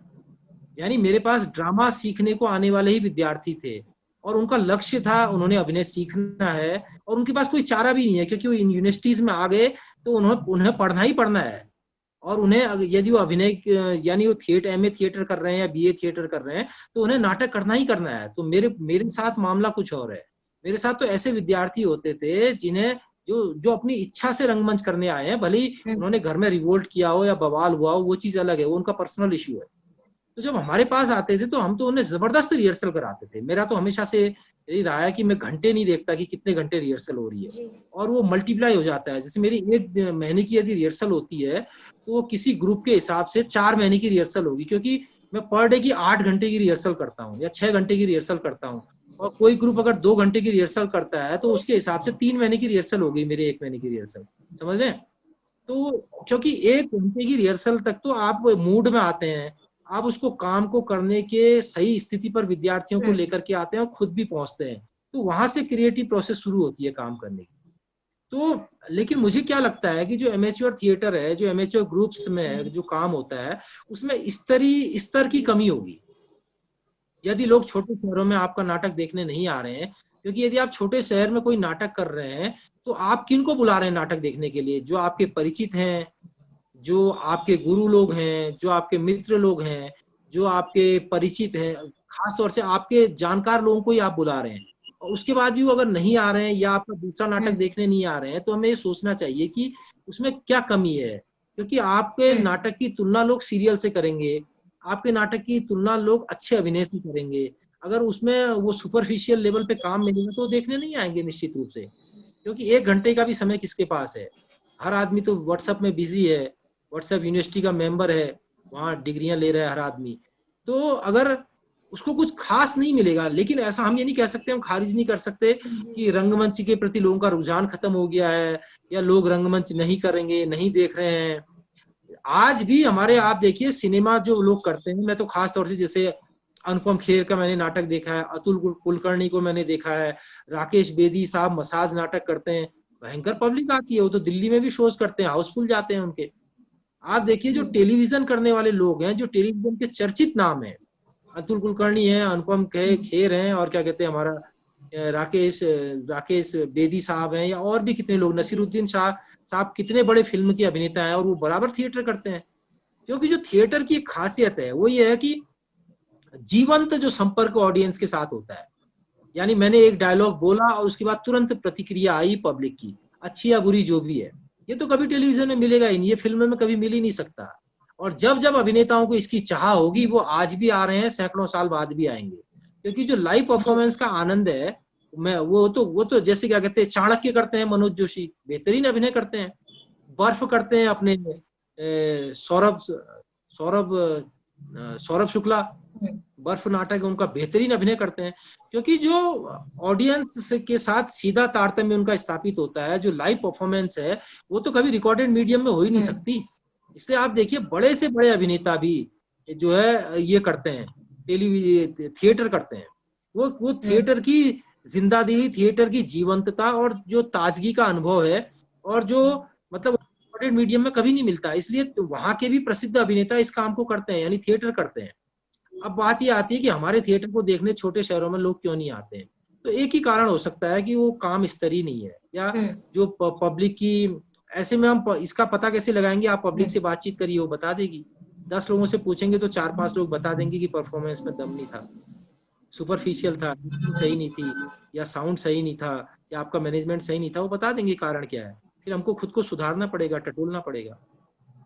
ऐसा नहीं कह सकते जैसे हमारे यहाँ नैनीताल है, आपको मालूम नैनीताल से 18 लोग नेशनल स्कूल ऑफ ड्रामा में गए हैं, वहां से प्रशिक्षण लिया है। और एक बार तो स्थिति ये थी कि इतने सारे नैनीताल के बच्चे एनएसडी में पढ़ रहे थे, एनएसडी को नैनीताल स्कूल ऑफ ड्रामा कहा जाता था। अच्छा। और ये सारा करिश्मा किया एक व्यक्ति ने, जिनका नाम है जहूर आलम। यानी वो इतने बड़े टीचर हैं, ऐसी ट्रेनिंग बच्चों को देते हैं कि 18 लोग एनएसडी में गए, लगभग 4-5 लोग बीएनए में आए, लगभग 6 लोगों ने एफटीआई से ट्रेनिंग ली, उसी एक एमेच्योर ग्रुप से। अब आप देखिए वो कैसा नाटक होता होगा उनका, जिन्होंने मतलब लगभग 25-30 कलाकार पैदा कर दिए एक एमेच्योर ग्रुप ने, और 50 साल से वो रंगमंच कर रहे हैं, जीवन पूरा रंगमंच में लगा दिया। तो ऐसे गुरु बहुत हैं, बंसी कौल हैं, अब देखिए हबीब तनवीर साहब हैं, कई अच्छे गुरु हैं एमेच्योर थिएटर में भी, जिनका नाम है, जिनके टिकट बिकते हैं, जो क्या कहते हैं देश दुनिया में सराहे जाते हैं, जिनकी प्रस्तुतियां दुनिया भर में होती हैं। ऐसे लोग हैं। आपके सूर्य मोहन कुलश्रेष्ठ लखनऊ के अंदर देख लीजिए, अब लखनऊ में इतना अच्छा काम करते हैं सूर्य मोहन कुलश्रेष्ठ।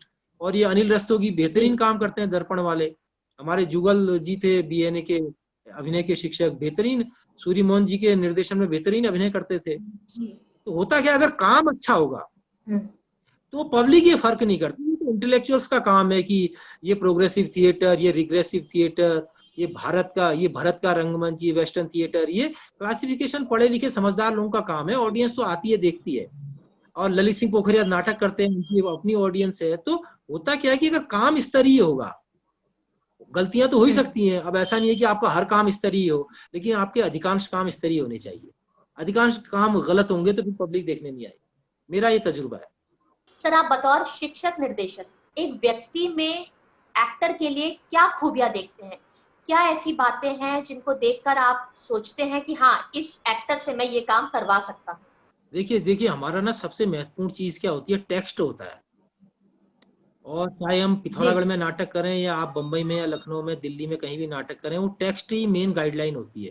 ठीक है, जो नाटक का कथानक होता है। अब देखिए, एक तो जो है थिएटर, मैं तो थिएटर का ही डायरेक्टर हूँ, मैं ज्यादा फिल्म और टेलीविजन इन माध्यमों में मैंने बहुत ज्यादा काम किया नहीं, मैं उसके बारे में ज्यादा जानता भी नहीं हूँ।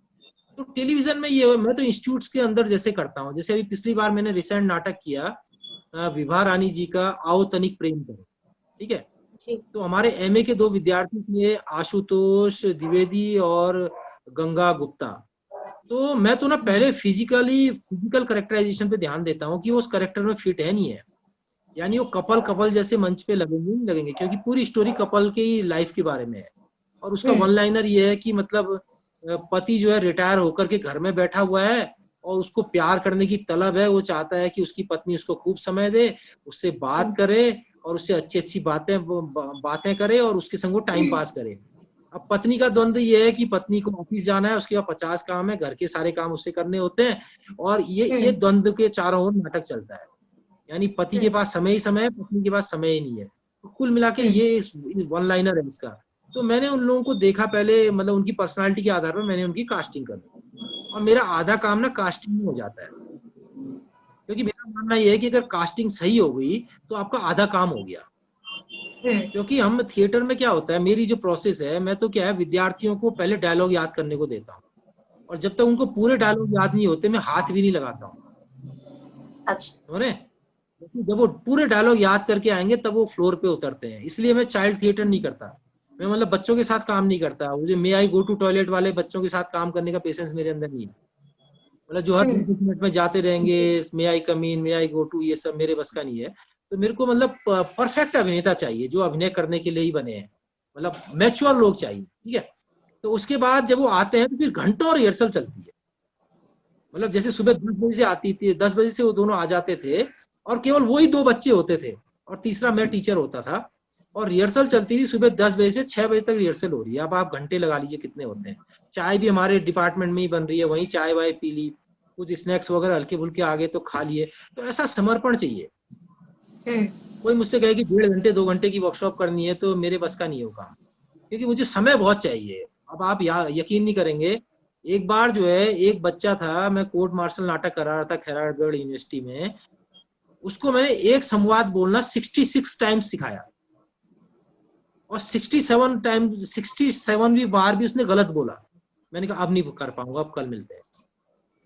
समझ रहे? सुबह थे, ड्रिल की रिहर्सल कर रहे थे, मैंने बताया मेरा जो था कि मैं उस कोर्ट मार्शल के लिए सुबह 6 से 9 बजे तक 3 घंटे तक केवल बच्चों को ड्रिल कराता था, ताकि उनके अंदर जो आर्मी का एटीट्यूड है, जो आर्मी का डिसिप्लिन है, क्योंकि पर्सनालिटी तो उनके पास थी, लेकिन जो उनके अंदर का जो स्पार्क है, जो पर्सनालिटी उनकी स्टेज पे दिखाई दी थी, मेरा ये मानना था। उनको मैं रनिंग कराता था, उनके संग खुद भी दौड़ता था मैं।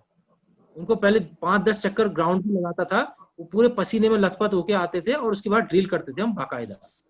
क्योंकि मेरी तो एनसीसी भी रही है, जब मैं कॉलेज डेज में था ना, 12th में या ग्रेजुएशन में था, तो मैं एनसीसी में भी था मैं।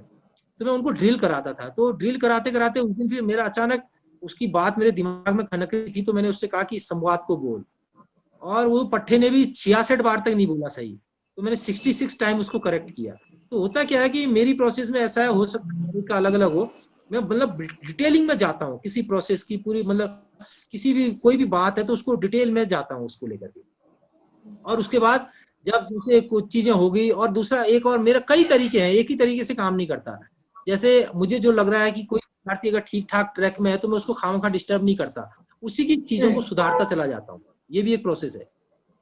जैसे ये वाला जो आओ तनिक प्रेम करे में जो नाटक है, इसमें जो फीमेल आर्टिस्ट थी वो लगभग ठीक कर रही थी मेरे हिसाब से, तो मैं उसी की चीजों को सुधारता चला गया। जैसे उसने किचन जो है स्टेज के कॉर्नर में बनाया था, कुछ दिन हमने मतलब 11th आवर तक चेंज करता हूँ। जैसे कल शो है तो आज शाम को जो फाइनल होगा वो मेरा फाइनल ड्राफ्ट होता है, उसमें करेक्शन होते जाते हैं। मैं उसमें उसको एनालाइज और मतलब बार बार उसको री एनालाइज करते रहता हूँ, उसको मतलब प्रस्तुति पे काम लगातार होता रहता है ना। तो ये मेरी प्रोसेस है इस तरीके से। क्योंकि जो है ना आर्टिस्ट जो हमारा एक्टर है उसको हम पूरी तरह से देखिए, एक्टिंग भी डायरेक्टर लोग कई तरीके से करवाते हैं। एक तो टेक्निकल एक्टिंग वाला हिस्सा रहता है, जिसमें क्या होता है कि डायरेक्टर आपको बता देगा कि आपको 4 कदम डाउन राइट में जाना है, फिर 5 कदम आपको डाउन लेफ्ट की तरफ मुड़ना है, फिर वहां से 6 कदम आपको सेंटर स्टेज की तरफ डाउन आना है। ठीक है, उसके बाद आपने यहाँ आकर के ये बोलना है। तो एक तो इस तरीके की ब्लॉकिंग होती है।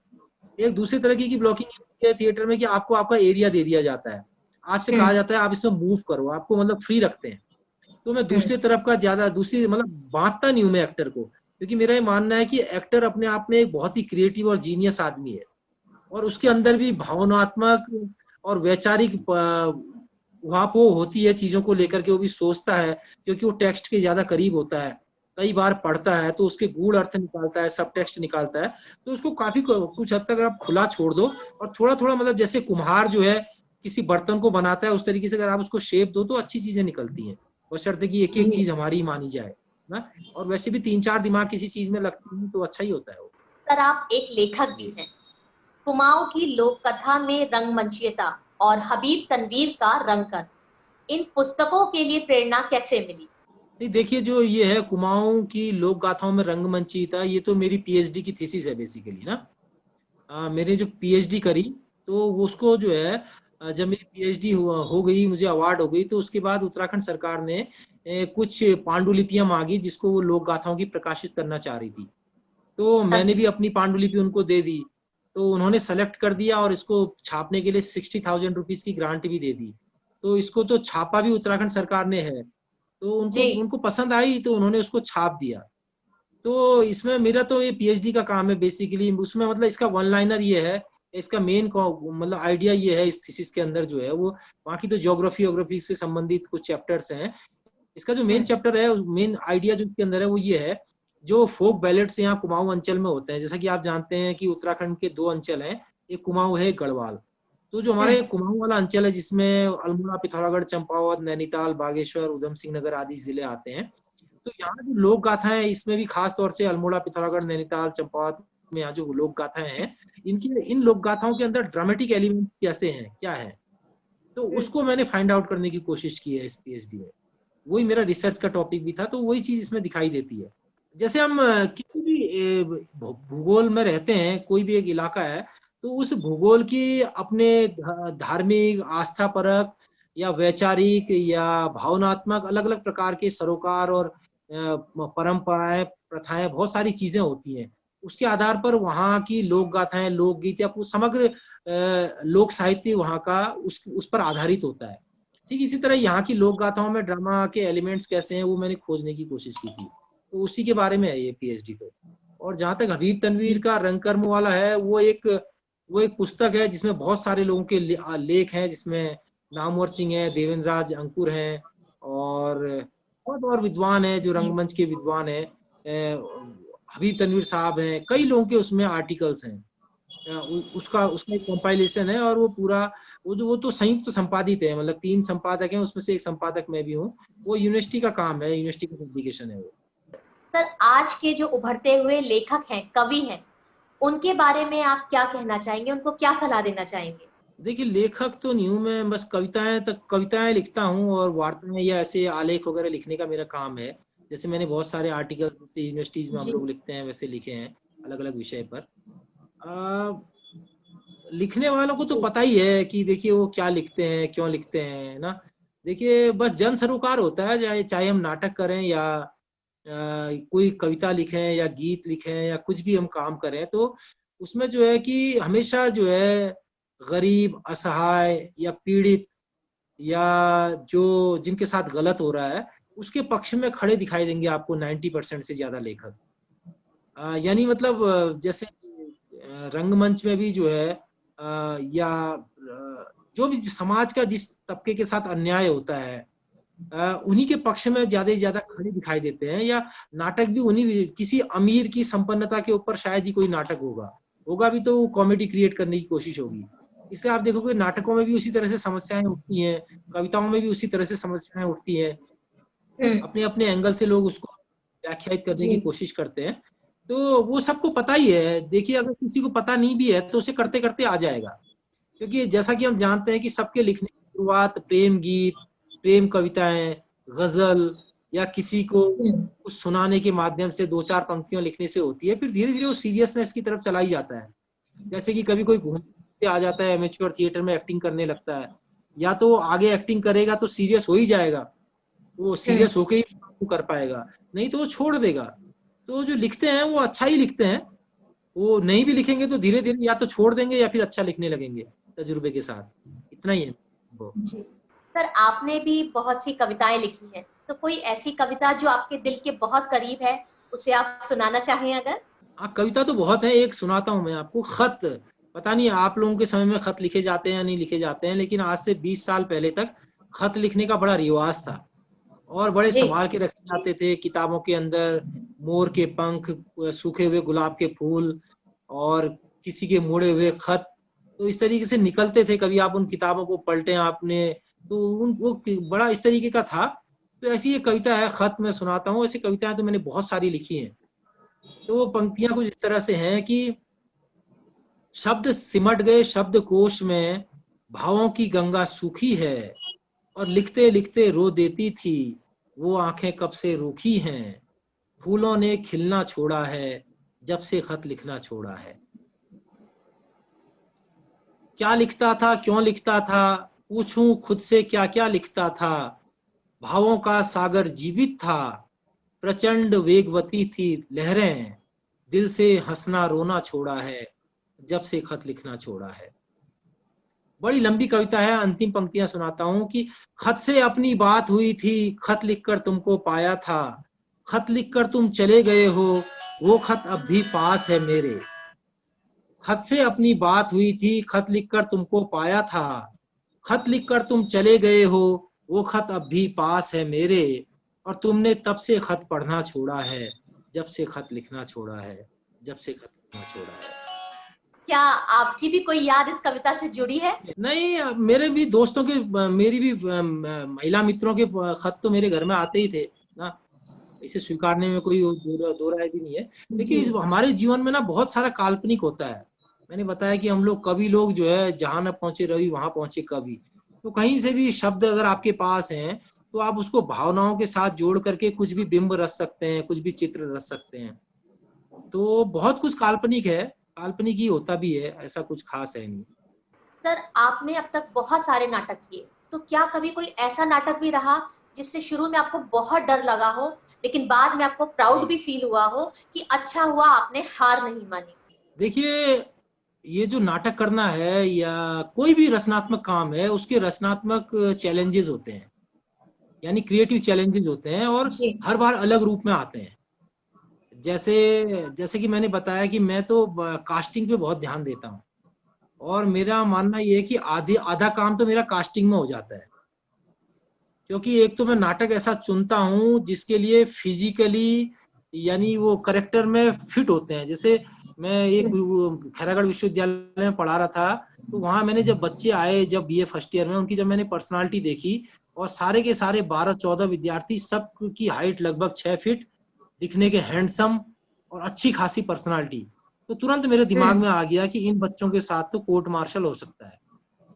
तो मेरे दिमाग में मैंने कोर्ट मार्शल बुनना शुरू कर दिया, और फिर उनके साथ उनकी कास्टिंग करी बाकायदा। और कास्टिंग में भी बहुत तरीके से मैं कास्टिंग करता हूँ, उनके बाकायदा ऑडिशन लेके, कई बच्चों को 2-2 3-3 चांस देके ना। तो कास्टिंग पे आधा काम मेरा कास्टिंग में होता है। फिर क्या है, बच्चे खुद से मेहनत करने लगते हैं, क्योंकि सब सिंसियरली थिएटर करने आए हुए होते हैं, और जो कमी पेशी रहती है एज ए टीचर हम उसको दुरुस्त कर लेते हैं। और डिसिप्लिन बहुत ज्यादा रहता है, मतलब मैं बहुत सीरियस हूँ काम को लेकर के ना। और मेरे गुरु भी बहुत सीरियस रहे हैं, मेरे अंदर भी वो मतलब इनडायरेक्टली वो चीजें आ गई हैं। तो मतलब मैं रिहर्सल के बाहर तो आप मुझसे कहो चाय पिला लो, मेरे कंधे में हाथ रख के घूमो, तो मुझे तब भी कोई दिक्कत नहीं होगी। लेकिन जहां रिहर्सल शुरू होगी तो वहां पे नॉनसेंस बिल्कुल नहीं चलता। मतलब कोई भी हो, मैं भी खुद बहुत डिसिप्लिन में रहता हूँ, और आधा काम तो डिसिप्लिन से हो जाता है। एक जो माहौल होता है ना, अलग अलग नाटक के लिए एक अलग तरह का माहौल चाहिए होता है। अगर वो आप वैसा माहौल क्रिएट कर लेते हैं, भले ही सेट के माध्यम से, या उस एम्बियंस को ऐसा क्रिएट कर लेते हैं, वो चीजें तो अपने आप होती रहती है, क्योंकि क्रिएटिव इंसान तो हर एक के अंदर है। तो मेरे लिए जो हर चुनौतियां होती हैं, हर बार अलग चुनौती होती है। जैसे मैंने एक अलकरा समय करके एक नाटक किया छत्तीसगढ़ में, तो वो छत्तीसगढ़ का जो नाचा गम्मत शैली जो वहां की होती है, उसके नाचा गम्मत शैली के ऊपर वो नाटक था। तो होता क्या है कि ड्रामा स्कूल, बीएनए जैसा संस्थान हमें ऐसा तो बता देता है, जैसे अगर आप मुझसे अभी बोलोगे कि कोई गीत गा करके सुना, हो सकता है मैं आपको कोई भी गीत की 2 पंक्तियां भी नहीं सुना पाऊंगा। लेकिन मुझे एज ए डायरेक्टर ये पता होता है कि मुझे अगर किसी नाटक में गीत का इस्तेमाल करना है तो मुझे, और मैंने हमेशा म्यूजिक का इस्तेमाल किया। मेरा कोई भी नाटक ऐसा नहीं है जिसमें बैकग्राउंड म्यूजिक नहीं है, या जिसमें लाइव कोई म्यूजिक का कुछ नहीं हो रहा है ना, कोई गा नहीं रहा है। तो हमें इतना सेंस ड्रामा स्कूल दे देता है, या ड्रामा करते करते इतना सेंस हमें आ जाता है कि जैसे वो मैंने छत्तीसगढ़ी नाटक किया, मुझे तो छत्तीसगढ़ी जो आता नहीं था, वो नाचा गम्मत जो जो वहाँ की शैली है। तो मैंने परमानंद पांडे और वहाँ के ऐसे लोगों को जोड़ा जिन्होंने उस काम को कर लिया, और डायरेक्शन और एक्टिंग वाला हिस्सा मैंने देख लिया, स्क्रिप्ट वाला हिस्सा मैंने देख लिया, तो काम हो गया। तो ड्रामा स्कूल जैसे संस्थान हम जहाँ पढ़ते हैं, वो हमें इतना हमें सेंस दे देते हैं। अब रंगमंच के किसी शिक्षक के लिए या किसी निर्देशक के लिए जरूरी नहीं है कि वो हर चीज का एक्सपर्ट हो, लेकिन उसके अंदर हर चीज का सेंस जरूरी होना चाहिए। अगर सेंस नहीं है तो वो नहीं कर पाएगा। उसे पता होना चाहिए अच्छी एक्टिंग क्या है, गलत एक्टिंग क्या है ना, और मतलब रियलिस्टिक एक्टिंग क्या है। और नाटक में दो चीजें होती है, एक होता है कथ्य और एक शिल्प। यानी मतलब कथ्य कथानक क्या है और किस शैली में इसको प्रस्तुत किया जा रहा है। अगर दोनों की उसको समझ है तो उसको, जैसे अभी हमारा बीएनए में जितने भी हम नाटक करते थे तो उसमें म्यूजिक देने के लिए सुशील कुमार जी हमेशा रवि नागर साहब को बुलाते थे। अब तो उनका इंतकाल हो गया। तो सुशील कुमार जी, मुझे नहीं लगता सुशील सर को म्यूजिक बहुत ज्यादा आता था, लेकिन वो म्यूजिक का डिपार्टमेंट ऐसे व्यक्ति को दे देते थे जो महारथी था म्यूजिक का, तो वो तो कहाँ से कहाँ पहुंचा देते थे नाटक को। तो कहने का मतलब क्या है कि हमें हर चीज आए ये जरूरी नहीं है। तो हमें पता जरूर होना चाहिए कि क्या चीजों की जरूरत है। जितनी चीजों को हमें इंक्लूड करना आना चाहिए उतना कोई हमें डिस्क्लूड करना भी आना चाहिए। उतनी चीजें कैसे प्रस्तुति में से जो अनावश्यक है वो हटाई जाए। तो ये सेंस अगर आपके पास है तो फिर हर काम आप कर सकते हो, कोई भी कथानक उठा सकते हो, सही कास्टिंग करके आप उसको कर सकते हो, कोई दिक्कत नहीं। और तो जितनी मेहनत करेंगे, यानी वही बात है कि जितना गुड़ डालो उतना मीठा ना। अगर काबिल अभिनेता है और आपको भी काम कराना आता है तो आप कहीं भी काम करा सकते हो पूरे देश में। मैं तो अलग अलग जगह अलग अलग बच्चों के साथ काम किया, अलग अलग जगहों में जाकर काम किया। मैंने ऐसे काम भी किए, जैसे एक बार भोपाल मंडल के टीचर जो भोपाल में नवोदय विद्यालय के अंतर्गत पढ़ाने वाले टीचर थे, तो उनके लिए मुझे एक दिन की कार्यशाला में भेजा गया और मुझे 4 घंटे दिए गए। तो मैंने अब उन्हें 4 घंटे में नाटक सिखाना था। अब मेरे तो मतलब 8-8 घंटे की तो मैं रिहर्सल करने की आदत है। तो मैंने वहां पर क्या किया, मैंने उनसे पूछा कि आपको क्या करना है, आपको क्या सीखना है, क्योंकि रंगमंच तो इतना बड़ा है और 4 घंटे में कुछ होगा नहीं। उन्होंने मुझसे कहा कि हमें क्या कहते, कई बार अलग अलग विषयों पे नुक्कड़ नाटक करने होते हैं और हमें मतलब तुरंत नाटक तैयार करना होता है 20 मिनट 40 मिनट का। आप सर हमें ये सिखा दीजिए। और आप यकीन करेंगे, मैंने 4 घंटे में वो जो शिक्षक और शिक्षिका थे स्कूलों में पढ़ाने वाले, उनके लिए स्क्रिप्ट तैयार करी, उनको डायलॉग दिए, उनसे रिहर्सल कराई और उनकी प्रस्तुति भी करा दी 4 घंटे में। क्या बात। तो समझ, हर बार के चैलेंजेस अलग होते हैं, तो कोई एक फार्मूला लेके नहीं चल सकते हैं। वो है कि सामने वाले की आवश्यकता क्या है। जैसे आपने एक बात कही कि छोटे शहरों का रंगमंच, अगर हम छोटे शहरों के रंगमंच की आवश्यकता देखेंगे, अगर उनके हिसाब से हम नाटक करेंगे, अब देखिए पता चला मैं किसी छोटे उन्नाव जैसे शहर में या किसी ऐसे शहर में जहाँ रंगमंच की कोई बैकग्राउंड ही नहीं है, फैजाबाद जैसी जगह में या किसी भी और छोटी जगह में, मैं अगर शेक्सपियर का नाटक करता हूँ तो मैं पूरी तरह से फ्लॉप हो जाऊंगा। ये वहां की जो पृष्ठभूमि का नाटक है, जो वहां का कोई रचनाकार हुआ है, वहां का कोई कहानीकार है, वहां का कोई लोक गाथा से जुड़ा हुआ व्यक्ति है, जो वहां की जमीन की चीजों को लेकर के और अच्छी प्रस्तुति अगर मैं करूंगा तो मेरी दूसरी प्रस्तुति भी होगी। हर चीज हर जगह के लिए नहीं है ना, क्योंकि बीएनए जो नाटक करता है, बीएनए तो कुछ भी कर सकता है, उनके पास अपना ऑडिटोरियम है, अपने संसाधन है, अपनी एक ऑडियंस भी है ही है, या संगीत नाटक अकादमी जो करता है या एनएसडी जो करता है। लेकिन ग्रुप्स को तो इस चीज को लेकर के बहुत मतलब ध्यान देना पड़ेगा, तो उनकी ऑडियंस बनेगी। अगर ऑडियंस के मिजाज के खिलाफ जाएंगे तो फिर काम नहीं हो पाएगा। सर, आपको रंगमंच में काम करते हुए, शिक्षण कार्य करते हुए 10 साल हो गए, तो क्या महत्वपूर्ण बदलाव आप देखते हैं? बदलाव क्या है कि देखिए, मैं तो थ्योरी भी पढ़ाता हूँ, एक्टिंग की थ्योरी खास तौर पे, या ड्रामा लिटरेचर, या जो भी मेरे पास सिलेबस होता है वो तो हम पढ़ाती हैं। देखिए, हर जगह का ना अलग अलग सिस्टम है। एक तो इस देश के अंदर जो यूनिवर्सिटीज के अंदर जो ड्रामा पढ़ाया जाता है, वहाँ तो ये प्रॉब्लम है कि वहाँ पे संसाधन नहीं है। अब मेरे साथ ये है कि मैंने हर प्रकार का रंगमंच देखा है, एमेच्योर थिएटर भी देखा है, प्रोफेशनल थिएटर भी देखा है, बीएनए एनएसडी एफटीआई का थिएटर भी देखा है, यहाँ के काम भी देखे हैं और यूनिवर्सिटीज का भी देखा है।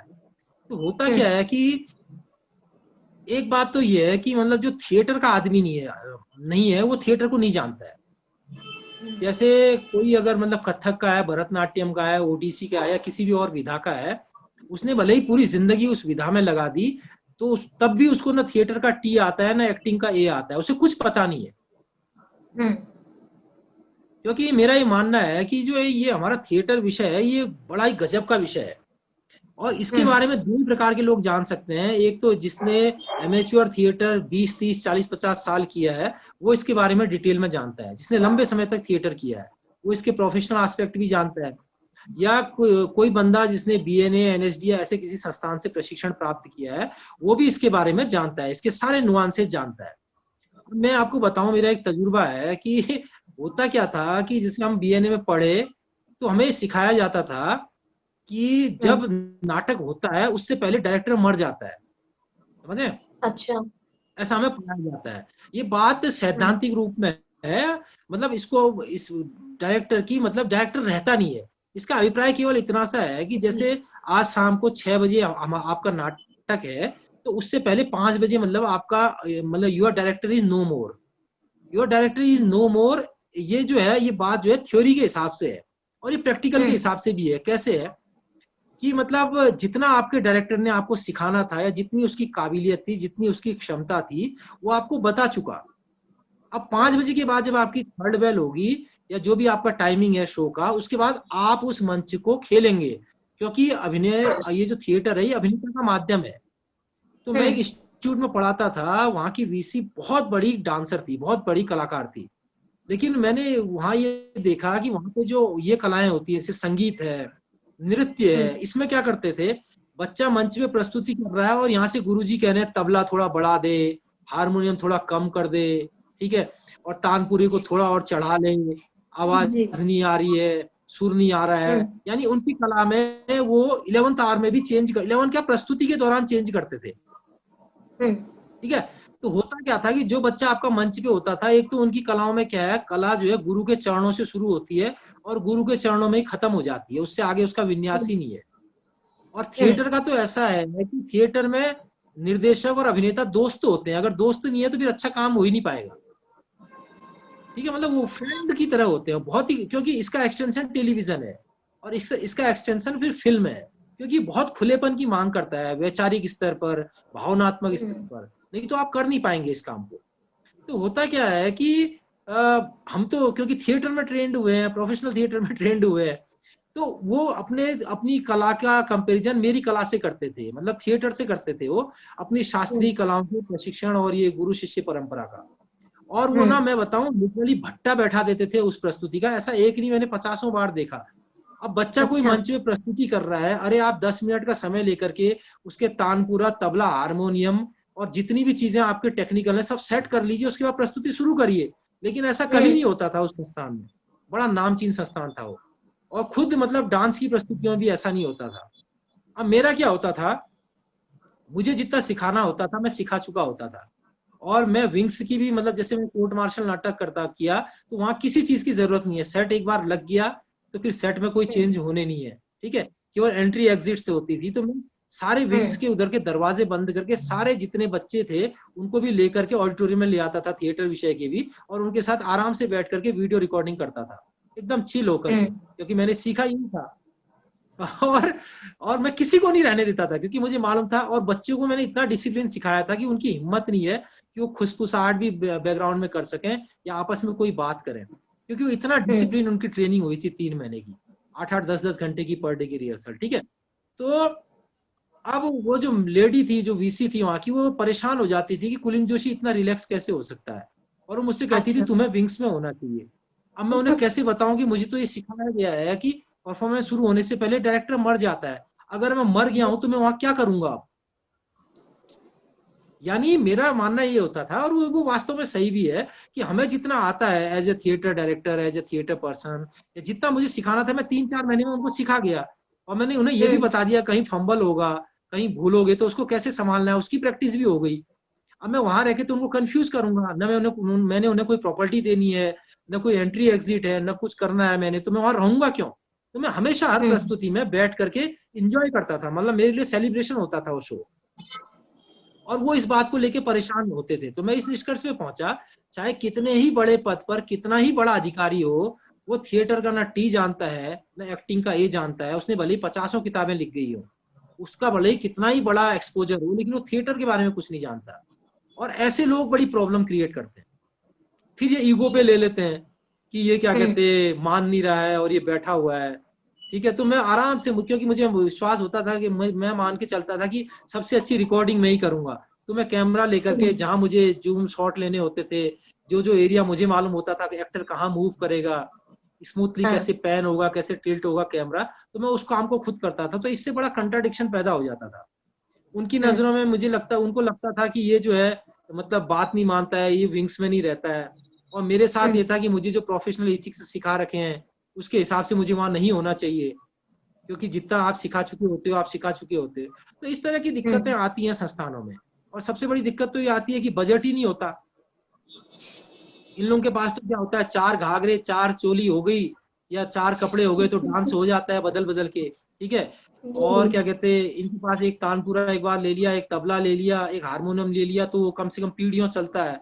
अब इनको ये बात कौन समझाए कि हर बार हर नाटक के लिए अलग कॉस्ट्यूम चाहिए, अलग सेट चाहिए, अलग अलग उसकी लाइट डिजाइन होगी, फिल्टर पेपर्स भी दोबारा आएंगे, मेकअप के लिए बच्चे के कॉम्प्लेक्शन के हिसाब से हमें 26, 28, 22 नंबर का पैनकेक लेना पड़ेगा, लड़की के लिए उसके हिसाब से कॉस्ट्यूम्स बनानी होंगी। इनको कौन बताए कि कितना खर्चा होता है। तो इस तरीके की प्रॉब्लम्स आती हैं जो हमेशा अनुत्तरित रह जाती हैं। फिर वो अगर आप कंप्रोमाइज करते हैं तो फिर क्वालिटी में कंप्रोमाइज हो जाता है। तो इसलिए संस्थानों में भी थिएटर करना बहुत कठिन है। इसलिए आप देखेंगे कि इस देश में जहाँ थिएटर पढ़ाया जाता है यूनिवर्सिटीज में, वहां भी बहुत अच्छा थिएटर नहीं है, क्योंकि जैसे जैसे आप कंप्रोमाइज करने की, इसलिए इस देश में अच्छा थिएटर या तो एनएसडी करता है या कुछ हद तक बीएनए करता है, या फिर ऐसे संस्थान करते हैं जो प्रोफेशनल ट्रेनिंग दे रहे हैं, क्योंकि इनको पता है कि क्या क्या रिक्वायरमेंट होती है। जैसे एक बार मनोहर तेली करके एक अभिनेता है, वो आए उसी इंस्टीट्यूट में, उसी यूनिवर्सिटी में नाटक करने के लिए, वो खुद एनएसडी से हैं। तो उन्होंने बताया कि उनको बेंच का बना हुआ जिसमें 2 लोग बैठते हैं ऐसा सोफा चाहिए। तो ऐसी ही रिक्वायरमेंट थी। तो हमें मालूम था कि इसकी कितनी बड़ी इंपॉर्टेंस है, तो वो उनके सेट का हिस्सा था। तो हमने उनको बहुत कोशिश करके वो बेंच का 2 लोगों का बैठने वाला सोफा ही दिया। तो ऐसी एक्यूरेसी थिएटर में चाहिए होती है कि वही चीज चाहिए, जो चाहिए तो वही चाहिए। जैसे आषाढ़ का दिन में अगर आषाढ़ का एक दिन में अगर वो कूप लगातार टूटने हैं, तो टूटे हुए कूप ही चाहिए। आप तीनों टूटे हुए कूप नहीं लगेंगे, तो तीनों कूप आएंगे नए और क्रमशः टूटेंगे अलग अलग दृश्यों में। अब वो कूपों के टूटने का संबंध अंबिका के टूटने से है। अब ये तो रंगमंच के लोग ही जानेंगे ना, तो इसलिए रंगमंच को रंगमंच के लोग ही जानते हैं। मेरा तो 20 साल का और कम से कम 10 साल का तजुर्बा तो यही कहता है। और रंगमंच में भी एमेच्योर थिएटर करने वाला नया विद्यार्थी नहीं जानता, वो कुछ नहीं जानता, वो तो खाली संवाद बोलता है, क्योंकि तमीज आते आते तो 10-20 साल लगते हैं, समझ आते आते 10-20 साल लगते हैं। तो ये थोड़ा सा मेरा अनुभव है। सर, जैसा कि आपने अभी बताया कि लोगों में एक्सेप्टेंस नहीं है, लेकिन अगर हम आज की पीढ़ी को देखें तो उनमें भी एक्सेप्टेंस की कमी है। जरा भी प्रेशर आया या काम नहीं मिला तो तुरंत डिप्रेशन में चले जाते हैं। वहीं अगर हम पहले के लोगों में देखें तो उनमें ऐसा नहीं था। तो इसका क्या कारण मानते हैं आप? असल में क्या है ना, देखो आप अगर अगर आप चांदी की चम्मच लेके पैदा हुए हैं और सारी चीजें आपको विरासत में मिल गई हैं या सब चीज आपको आसानी से हासिल की हैं, तो आपके साथ ये होना स्वाभाविक है। अब जैसे मेरा क्या था, मैं तो पहले अपने कंधे पे नमकीन ले जाके गांव गांव में बेचता था, जो हमारा अपना बिजनेस था, ठीक है। तो हमें तो मेहनत करने की आदत थी। और आज मेरा ये मानना है कि अगर मेरा जैसा व्यक्ति अभिनय कर सकता है और मेरा जैसा व्यक्ति अभिनय सिखा सकता है या कुछ लोगों को उसने सिखाया है, तो फिर कोई भी सिखा सकता है। क्योंकि मेरी यात्रा तो एमए हिंदी करने के बाद लगभग शुरू होती है। और पिछले 20 वर्षों से मैं लगातार मतलब लगभग 28-30 नाटक मैंने डायरेक्ट किए हैं, बड़े बड़े नाटक डायरेक्ट किए हैं, जिसमें चरणदास चोर से लेके कोर्ट मार्शल तक जैसे शामिल हैं। तो कहने का मतलब क्या है कि अगर आपके अंदर संघर्ष करने का जज्बा नहीं है, अगर आपके अंदर मेहनत नहीं करना है और आपके अंदर गंदगी है या किसी भी तरह की एटीट्यूड प्रॉब्लम है, तो फिर ये दिक्कत आनी है। और अगर आप सुपीरियोरिटी या इंफीरियरिटी टाइप के कॉम्प्लेक्स से ग्रसित हैं, तो इस तरह की दिक्कतें आएंगी जो आपको हमेशा भावनात्मक और वैचारिक रूप से परेशान करेंगी। और मैं आपको बताऊं कि असल बात यह है कि वैचारिक रूप से बहुत मजबूत होने की जरूरत होती है थिएटर में, खासतौर से फिल्म और टेलीविजन में। क्योंकि आप देखेंगे कि हमारे देश के जो बड़े से बड़े अभिनेता हैं, किसी के पास भी साल भर का काम नहीं होता।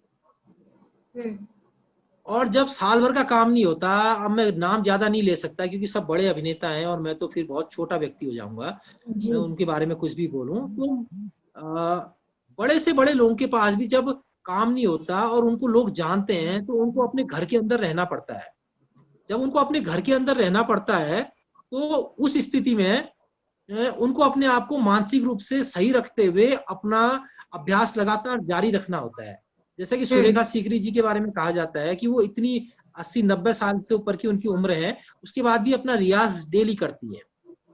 अब आजकल अभिनेता समझता है कि उसने बल्ले बना लिए, थोड़ा उसने क्या कहते हैं बाइसेप बना ली, थोड़ा अपनी पर्सनालिटी को सही कर लिया, तो ये काम है। जबकि काम, इससे बड़ा काम वैचारिक स्तर पर है, अपने आप की मन स्थिति को सही बनाए रखना। क्योंकि हम जानते हैं कि जी। बम्बई में 45 या 50 दिन से पहले तो आपके आज किए हुए काम का पेमेंट नहीं होना है, और वो 50 दिन 70 दिन भी हो सकते हैं, और आपको रोज काम नहीं मिलना है, क्योंकि किसी को नहीं मिलता वहां रोज काम। तो ऐसी जी। स्थिति में भी आपको लगातार काम करना है। थिएटर में भी आपको आज एक भूमिका मिली, अगला नाटक आपको 6 महीने बाद मिलेगा, क्योंकि हर महीने नाटक के शो करने वाले ग्रुप तो इस देश में है ही नहीं। या बीएनए में भी 6 महीने 5 महीने में एक नाटक होता होगा। तो कहने का मतलब क्या है, ऐसी स्थिति में अपने रियाज को जारी रखना, अपने आप को वैचारिक रूप से सही बनाए रखना, अपने आप को भावनात्मक रूप से संतुलित रखना। और मैं तो भावना से भी ज्यादा वैचारिक प्रखरता की बात करूंगा, कि अगर आप वैचारिक स्तर पर ठीक ठाक हैं, और आपका दिमाग अगर आपके वश में है, और आपको उसको चैनलाइज कर पा रहे हैं सही से, तो भी दिक्कतें आपको नहीं आएंगी। और अगर आपने जी। कुछ किया ही नहीं, सब सुपरफिशियल लेवल पे, आप बीएनए भी ऐसे ही आ गए, या एनएसडी भी आप ऐसे ही गए, और आपका सीधे सिलेक्शन हो गया, फिर वहां जाके आपको लगने लगा कि आप बहुत बड़े अभिनेता हैं, फिर आप बम्बई चले गए अचानक, और फिर बम्बई जाके पता चला वहां ऑडिशन में आप फेल हो रहे हैं, क्योंकि आपने जो एक्टिंग सीखी है वो तो लार्जर देन लाइफ है। वहां तो आप लाउड हो गए हैं, वहां तो आप अंतिम पंक्ति पे आवाज पहुंचाने के चक्कर में कर्कश हो गए हैं, जबकि जी। वहां पर रोल जो है वो तो कुछ और ही है। तो उसमें अगर आप अपने आप को संभाल पाए, अपने आप ने अपना क्रॉस एग्जामाइन किया, अपने आप का मूल्यांकन किया, कि अगर मैं ऑडिशन में नहीं हो रहा हूँ तो क्या कमी है, और उसको मैं कैसे दूर कर सकता हूँ, रास्ते खुद ही खोजने पड़ेंगे। क्योंकि थिएटर में ना हर एक के साथ अलग तरह की रचनात्मक समस्या आती है, कोई एक जी। ऐसा नहीं हो सकता कि यही सबके साथ होगा। किसी का ऐसा हो सकता है कि वो गया और उसको सीधे मुख्य भूमिका मिल गई, कोई ऐसा होगा वो गया, वो 15 साल तक कोई भूमिका ही नहीं मिली। तो हर एक के साथ अलग तरह का चैलेंजेस होते हैं इसमें, या किसी भी कला की विधा में शायद होते होंगे। तो इसमें कोई एक सार्वभौमिक नियम नहीं हो सकता, उसे अपने हिसाब से अपने रास्ते ढूंढने पड़ेंगे। जैसे मैंने अपने रास्ते खुद ढूंढे, या सब लोग अपने रास्ते खुद ढूंढते हैं। वो अगर आप अपने काम में ईमानदारी से लगे रहो, जैसे क्या कहते हैं, दुकानदार कोई दुकान खोलता है, तो उसको अगर वो दुकानदार ईमानदारी से खोल रहा है, सुबह 8 बजे खोल रहा है, रात के 8 बजे तक बैठ रहा है, और दिन भर व्हाट्सएप में नहीं लगा है, फेसबुक ही नहीं चला रहा है फोन में ऑन करके दुकान में बैठ के, तो उसको पता चल जाएगा कि कौन कौन सी दुकान में चीजें बिकने वाली है, कौन कौन सी ऐसी चीजें हैं जिसमें पैसा मेरा वापस नहीं आएगा, और कौन सा सामान जो है मेरे घर में ही कंज्यूम होने वाला है, जिसको मैंने दोबारा नहीं खरीदना है। एक बार गलती कर सकता है वो, हर बार अगर वही सामान खरीद रहा है और उसको फिर बार बार वेस्ट कर रहा है, टमाटर हर बार 50 किलो रोज के ले रहा है और बिक्रे 10 किलो हैं, और 40 किलो उसे खपाने पड़ रहे हैं, तो फिर वो ऐसा ही एक्टिंग में भी है। उसे भी पता चल जाएगा कि मैं किस टाइप का हूँ, मैं मतलब क्या कहते हैं, सिनेमा में मेरे को काम मिलेगा, टेलीविजन में काम मिलेगा, या मैं थिएटर बेहतर कर सकता हूँ, मतलब मैं किस विधा को करने में, इसमें भी तो थोड़ा डिफरेंस है ना, सब एक जैसा थोड़ी है।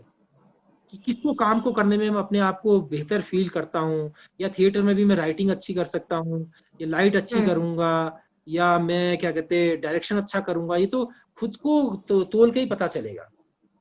जी। हर काम हर आदमी बेहतर नहीं कर सकता ना, हर आदमी अच्छा थिएटर का टीचर भी नहीं हो सकता, और हर विधा में अच्छे लोगों की जरूरत है। सर, आपने अब तक जितना भी बताया उससे हमें यही लगता है कि काम के प्रति एक जिद होना बहुत जरूरी है। तो आपके अनुसार एक एक्टर में काम के लिए जिद होना कितना जरूरी है, और आप एक संपूर्ण एक्टर की क्या परिभाषा देते हैं? देखिए, जिद तो ऐसा है ना, ये कुछ हद तक पागलपन का काम है। जिद तो है ही है, लेकिन खाली जिद से नहीं होगा, हमें वास्तविक धरातल पर चीजें होनी चाहिए। जैसे कि एक्टर बनने की जिद तो है, लेकिन उसके लिए मेहनत कुछ नहीं है, प्रयास कुछ नहीं है। अपनी वॉइस की जितनी क्वालिटीज होती हैं, या अलग अलग प्रकार के करेक्टर्स कैसे हम इंटरनलाइज करें, और कैसे हमारी बॉडी से वो प्रस्तुत होने लगे हैं, या करेक्टराइजेशन जैसी चीजें हैं, या नाट्य साहित्य है जो दुनिया का, हम उसको पढ़ते नहीं है, दुनिया की कविताएं हमने कुछ पढ़नी नहीं है, हमें हमारे देश के बड़े साहित्यकारों का पता नहीं है, या कोई भी ऐसी चीजें नहीं है जो हमारा आधार तैयार नहीं करती। आधार मजबूत होगा, यानी कहने का मतलब ये है कि अगर जिस पेड़ की जड़ें मजबूत होंगी ना, वो उतना ऊपर तक जाएगा। अगर मतलब वो आधार नहीं है, तो फिर जिद से कुछ नहीं होगा। हर आदमी तो अपने आप को बेहतरीन अभिनेता मानता है, और जैसा कि हम जानते हैं कि थिएटर में आने वाले 90% से ज्यादा लोग एक्टिंग ही करना चाहते हैं, इसलिए सारी मारामारी एक्टिंग में ही है। और यद्यपि अगर लोग ध्यान दें थोड़ा सा एक्टिंग से, थोड़ा सा देखिए आप बीएनए से भी जितने लोग निकले हैं उसमें से मैक्सिमम लोग ऐसे हैं जिन्होंने अपने एक्टिंग से थोड़ा सा शिफ्ट किया, क्योंकि टैलेंट तो उनके पास भी होता है और सबसे ज्यादा स्ट्रगल एक्टिंग का है, ये भी हम जानते हैं। चाहे थिएटर हो, वहाँ थिएटर में भी अगर आपको अच्छा रोल नहीं मिलेगा तो आपका मुंह फूल जाएगा। इसी तरह से टेलीविजन है, फिल्म है, वहां तो रोल मिलने की संभावना ही नहीं है। फिल्म में तो रोल होता ही नहीं है नाट्य कलाकारों के लिए, खासतौर पर जो ड्रामा स्कूल से ट्रेंड होते हैं, वहां तो स्टोरी ही अभिनेता के चारों ओर लिखी जाती है। तो ऐसे में अगर हम थोड़ा सा शिफ्ट करते हैं और अगर हमारे पास वो शिफ्ट करने का टैलेंट होता है, जैसे हमारे विजय सैनी है, मुनीश सप्पल हैं, या और भी जितने हमारे सीनियर लोग हैं, इसमें से मैक्सिमम लोगों को ये सब एक्टिंग कर सकते थे, सब ने अपने को थोड़ा सा शिफ्ट किया। तो एक जो है बहुत बड़े सेट डिजाइनर हो गए मुनीश साहब, विजय सैनी बहुत बड़े इंडस्ट्री के डायरेक्टर हो गए, टेलीविजन इंडस्ट्री के।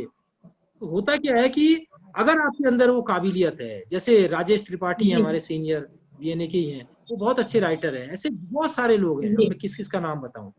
तो अगर आपके अंदर वो टैलेंट है, जैसे मुझे लगता है अगर मैं भी थोड़ा सा शिफ्ट नहीं करता या मैं भी डायरेक्शन की तरफ नहीं जाता, हो सकता है मैं एक्टिंग में ही तो लगा था 2-3 साल, तो मुझे कुछ मिला नहीं, तो फिर मैं डायरेक्शन करने लगा, फिर थिएटर की तरफ लौटा, तो कुछ करता रहा।